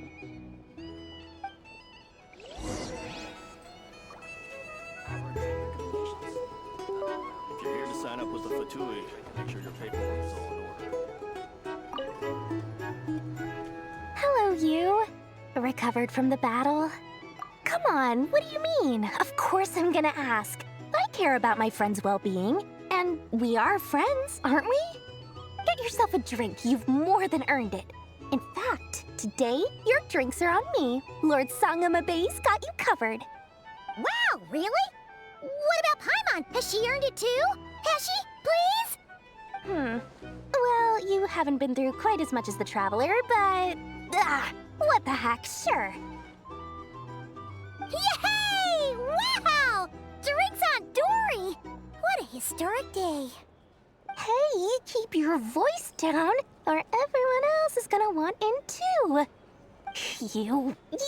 Have you heard anything I've been saying recently? Doing business in Nodcry has been an absolute nightmare. If I'm buying for everyone, I'll... Okay. Paimon will speak more quietly. Jeez. That's more like it.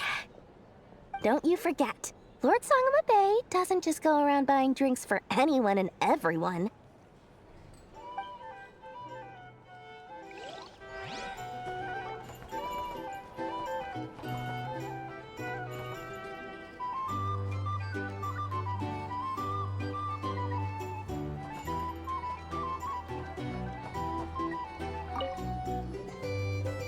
I thought of 1,000 ways to congratulate you, but now you're here, words are failing me.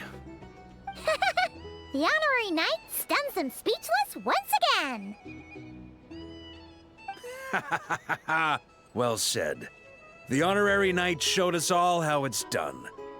The other knights tell me that Mondstadt was the first stop on your journey. All of us are truly delighted to count you as our friend.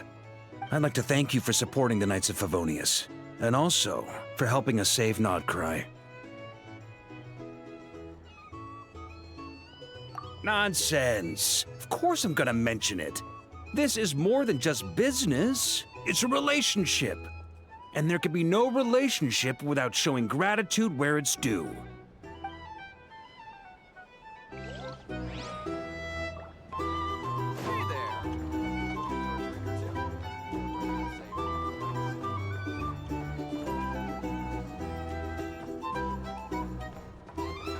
Recommendations?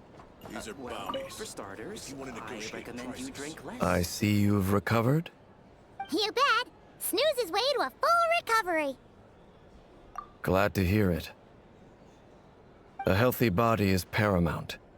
Nothing else in life is possible without it. So take it slow. You can't afford an injury. Paimon too! You really saved the day when you swooped in to open that gateway. I came to accept that although Rerir was my friend in the past, here and now, he was an enemy that must be defeated. Though I will never fully understand what happened between us, I could not let this crisis deepen any further. We fought a very necessary battle, and you played your part admirably. Yeah! And if you ever need to talk, just remember, we're always here. I'll do that.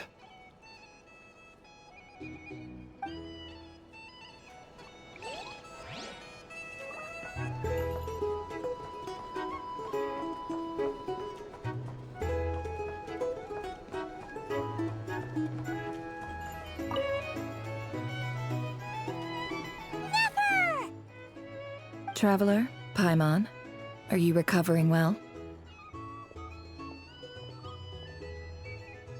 Turns out that moon chanter has some real talent after all. My eyes were mostly recovered after just a couple days' rest. I can actually open them again now. Yeah, but you gotta be careful. Lauma says not to strain your eyes while they're still healing. Yes, thank you. I'm well aware. Yehoda, could I borrow you for a moment? I could do with an extra pair of hands. Oh, sure. Coming. Did you hear that? I gotta go help Lauma for a second. You guys chat among yourselves. I'll grab us some drinks on the way back. Paimon, you still like 'em sweet? You bet! Make it extra sweet, because Paimon's earned it. Sure thing!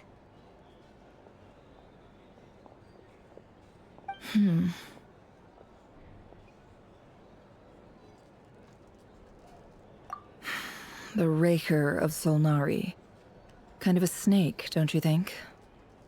No, definitely a snake. A poisonous one who spewed his venomous hatred everywhere. Anyone who seeks revenge out of hatred for other people has become a snake. That's something my dad used to say. Perhaps. I'm sure it sounds like a very wise and open-hearted perspective to your ears. But me? I think hatred is a perfectly justifiable emotion. What else is left when everything you depended on in life gets stripped away? Something's gotta fuel that drive to keep on living. If you're worried about me, you can nip that in the bud. I'm not someone who gets stuck in the past. It's just... I suddenly feel like I was wrong to call my father a liar. He was just a fool. That's why the Academia turned their back on him, and why the other tribes ganged up on him. Oh, Father. How much better things could have been if you were a skilled liar. Look at the Ibis King. Thoth is a fiendishly cunning liar. And yet, strangely, he feels more like a father to me than my real dad ever was. He's never brought it up, but I'd bet he feels the same way. Why else would he give me the power to perceive the truth, while at the same time training me in the art of deception? Well, King Deshret banished him to Aru, which is essentially a prison, and posed 3 questions to him. He promised that he'd have his freedom if he could find the answers. His response was to take on a physical form and approach me, hoping that I could become his envoy and search for one of the answers on his behalf. Did he really think I'd fall for that? He's stuck there. He can't make me return what he gave to me. So that's enough for you to decide he's nice, is it? He's a prisoner, and he was scared. So he decided to perform some good deeds to win people's approval. He lives in fear because he's a deceiver. How is Rerir any different? You can't work as a spy your whole life and expect a happy ending. It's preposterous. Yet I can't say I don't understand it. Liars live in the darkness of their own making. But it's still human nature to want to go on living. They say that a liar's soul is the most worthless thing in the world. What do you think?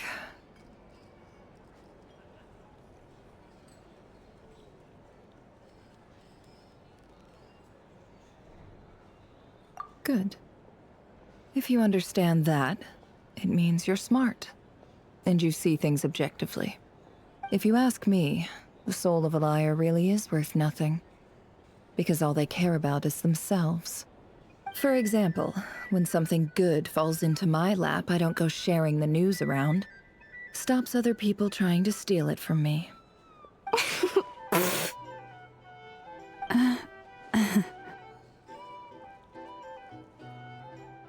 So be it. They have sharp ears. I can't keep anything from them. Oh, is that what it looks like?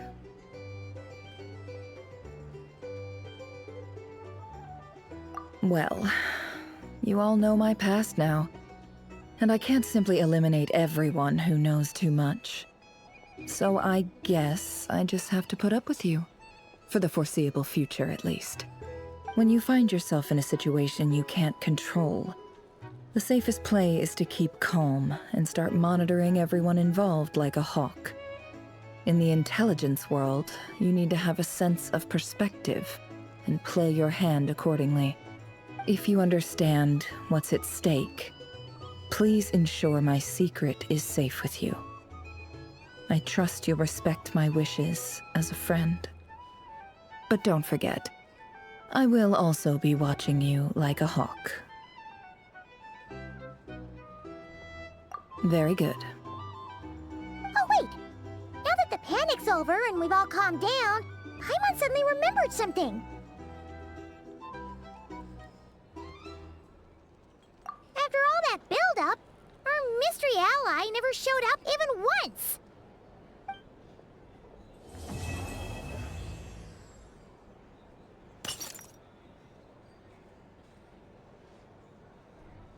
Huh? Am I imagining things?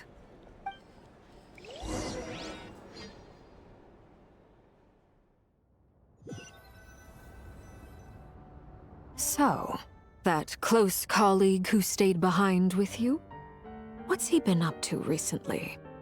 Don't know, don't care. I get more normal human interaction from hanging out with Bosco too than him. Although, now you mention it, he hasn't bothered me in a while. I wonder if... If he's disappeared without a trace, it's the biggest gift he ever gave to the world.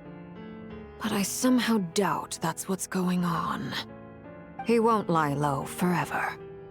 So we'd better stay on guard.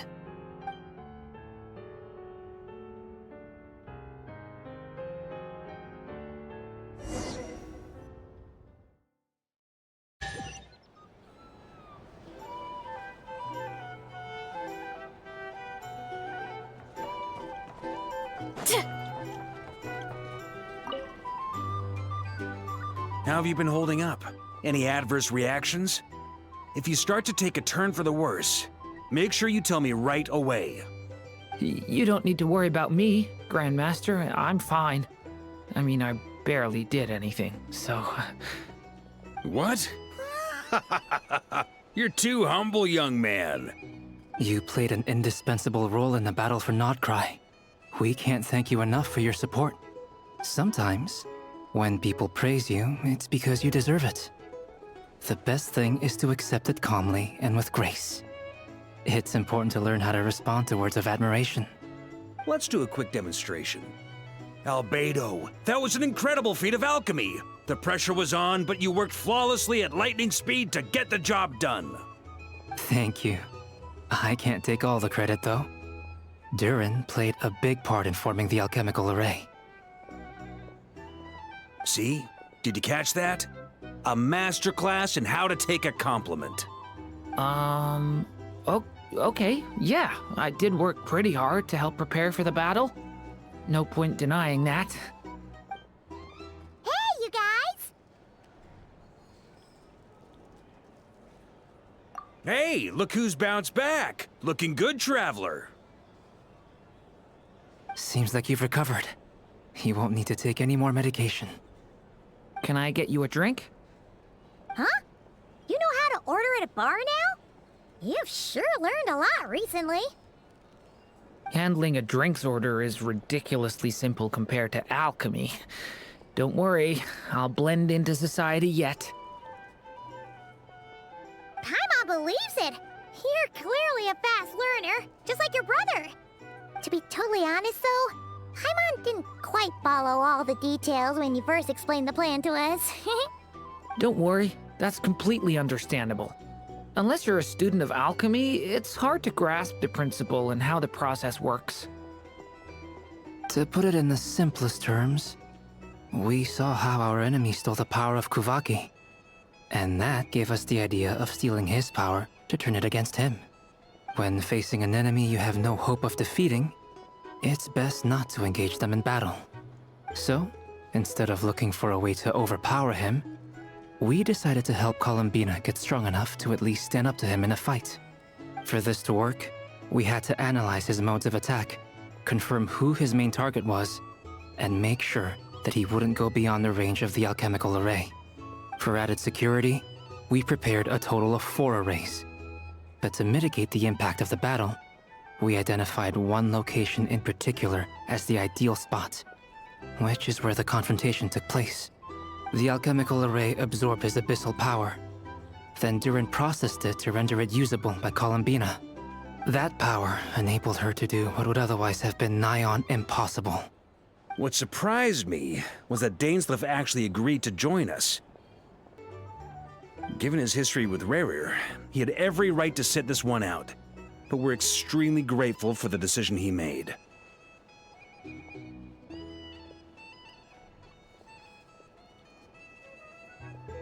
It must have been a painful choice to make. But I'm sure that making a decision was far better for him than staying in limbo. Absolutely. He was torn between 2 paths, but in the end, he made his choice and stuck to it resolutely. He doesn't strike me as the sort of person who'd stay trapped in limbo for long. Anyway, however you cut it, everyone gave a stellar performance. And now, it's time to kick back and celebrate.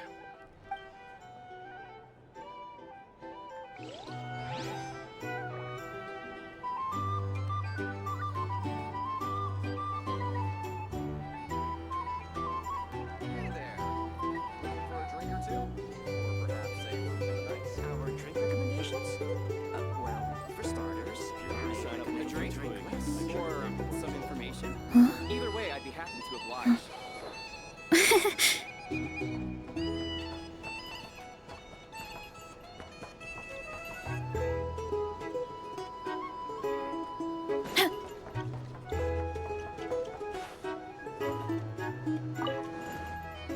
Hey there. Looking for a drink or two? Or perhaps a retreat night? Recommend you drink less. Ah, Lord Sangama Bay. How lovely to see you. I must thank you for the device you provided. It was an enormous help. Would I be right in thinking that it was developed by the Academia?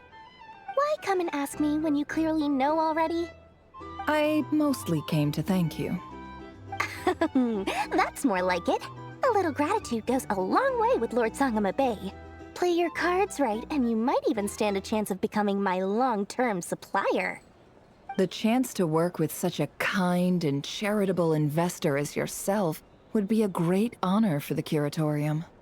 Huh? Charitable? Who said anything about charity? First time hearing about it. Let's see. The first plot of land you purchased in Nodcry, your desert interests, and... Stop! What do you think you're doing? Exposing my investment history! It's nothing to hide from. They're all perfectly legitimate investments. And some of the land you purchased was with the intent of building a sanctuary? Yes, I heard about that too. How did you... You're a curious case, Lord Sangama Bay. You don't like people finding out about your good deeds, do you? But I'm afraid no matter how hard you try to keep things under wraps, where there's a will, there's a way. You did it for Sumeru, didn't you? It was empty land that was gonna go to waste otherwise. I figured if I built something there, it might at least get some use in an emergency. Disasters are capricious things. They strike without any warning. I've lost family to a disaster before, and I don't want to lose any friends or business partners if I can help it. My elder sister used to dream of finding a sanctuary.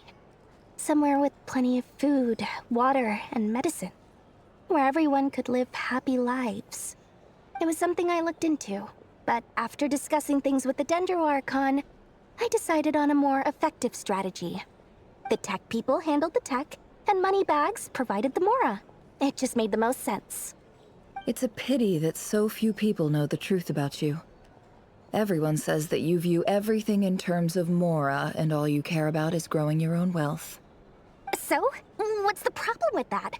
Everyone wants to be rich. It's human nature. So yes, I love Mora, and it's nothing to be ashamed of. But surely you have dreams of your own, beyond just making Mora. You don't get it, do you? My dream is to invest in other people's dreams. And, you know, make a nice little slice for myself along the way. Just thinking about it makes me happy. That sweet, sweet sound of Mora. Thank you. For the device? And the pendant. Oh, that. I was just returning a favor. Don't worry about it. Seems like we've both been away from home for a very long time. Yeah. So long that I barely remember what my family even looked like. That would be your mother, father, and sister? Yeah, though it's been years since my sister passed away. It's not like I want to forget them, obviously, but memory can be even more ruthless than the most calculating business person. Beyond a certain point, if something isn't helping you, it just gets rid of it. My sister can't help me now. Slowly but surely, her face is fading from my mind's eye. It's become a vague impression. Not everything will fade. When loved ones pass away, the beautiful memories are the ones that last the longest. Yeah, that's true. If you ask me, that's the one silver lining in all of it. Well, that, plus, I'm sure that life is much better now than it was back then. Oh, absolutely. I have tons of Mora, a big beautiful house, business is booming, and I'm as happy as can be. You've got a lot going for you too. Boss of the Curatorium of Secrets? I'm sure there's plenty of Mora to be made in that line of work. I appreciate the vote of confidence.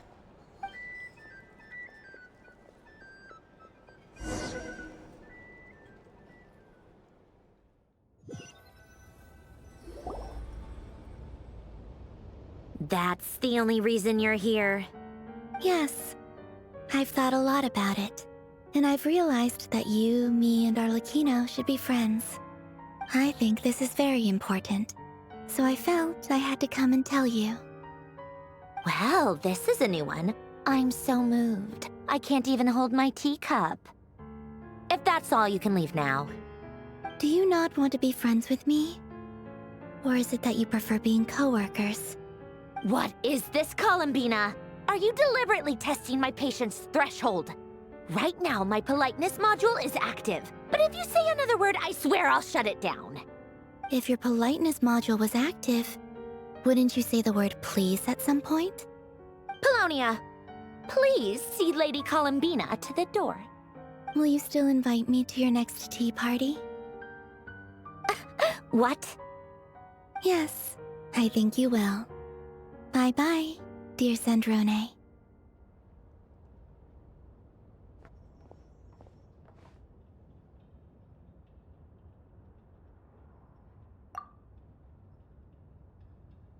Last time, the Wild Hunt escorted you out. Would you rather I handled it myself this time? We just wanted to, see how you were doing now that it's all over. Why? Out of concern for my safety? I hope you didn't seriously think that the Rahier of Solnari would be able to lay so much as a finger upon me, given how prepared I was. Mostly because you kind of helped us out, so we just wanted to check you were okay. Looks like all your robots are fixed, huh?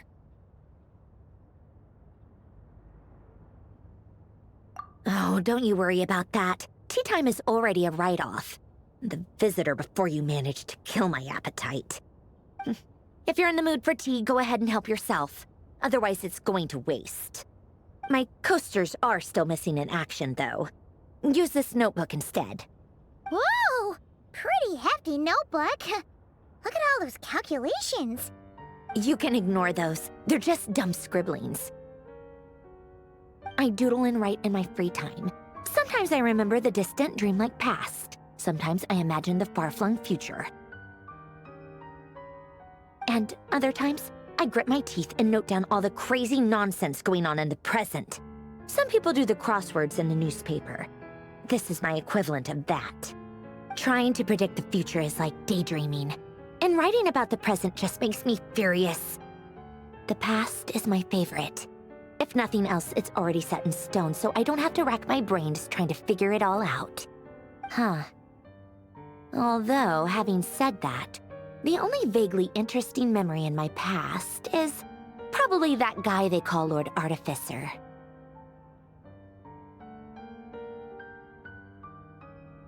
Who else? Pretty much all the mecha and Fontaine are his personal handiwork. Wait, are you saying you know him? Like, personally? As a friend? I mean, I guess we were friendly enough.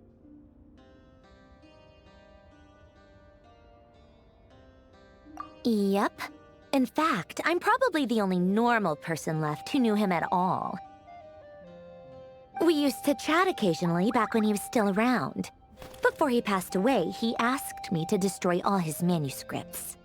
I honored his request, but I did read through everything first before destroying them. I mean, I couldn't let the genius of Lord Artificer Alain Guillotin disappear like that. Would have been such a waste. So, that's where the formulas in your notebook are from? I just told you. Those are my equivalent of crossword puzzles. They're just dumb formulas that I solve for fun when I'm bored. Alain's work was like epic poetry. The formulas in my notebook are just silly little riddles in comparison. Not that there's anything bad about them. I mean, at least, solving those riddles isn't going to hurt anyone. Except me, 'cause I lose a few brain cells in the process. Anyway, while we're on the topic, I might as well tell you about what happened to him and his friends. Alain Guillotin had two close buddies, Renee and Jacob. They spent their childhood years together in the Nazissenkreuz Institute. They were all quite competitive, so there was some rivalry between them, but it was a friendly rivalry. But beneath the friendship and the rivalry ran something deeper, a sense of nostalgia for the past. Unfortunately, childhood would end, the prophecy would come true, the apocalypse would arrive, and the future would never be.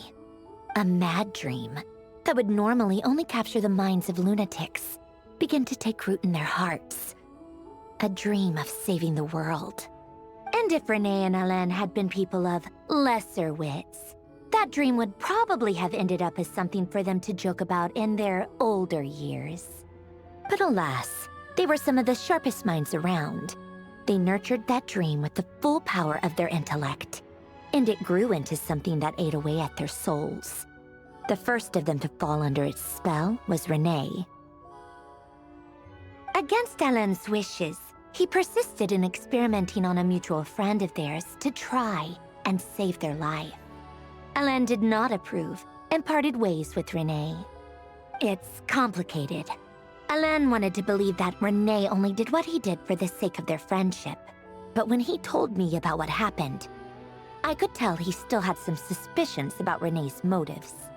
Perhaps the seed that would grow into a nightmare had already sprouted in Renee's mind.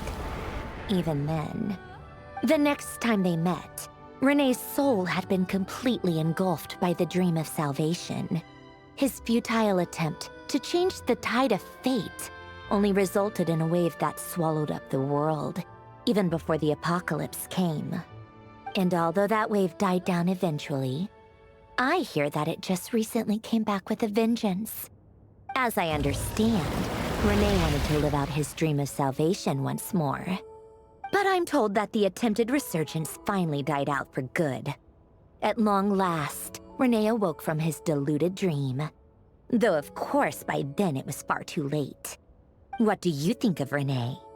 Do you admire his transcendent genius? His view that any price was worth paying to achieve the lofty goal of saving the world? Or do you despise him? Dismiss him as an evil madman who wrought havoc on the lives of everyone around him as he pursued his delusional dream? Same difference, really. Just a matter of perspective.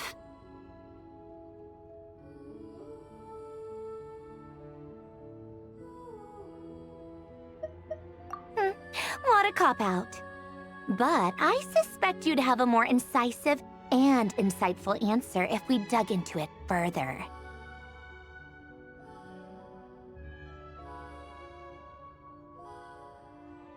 I don't like fanatics who give up their whole lives for their ideology. Nor do I like fools who let their delusions take control. Maybe I could understand if Renee had just been an ordinary person. But he had a sage-like intellect, and still managed to get himself lost in the labyrinth of his own desires. Anyway, that's enough about Renee. Now, moving on to Alain Guillotin, the Lord Artificer. He managed to put a stop to the first storm whipped up by Renee.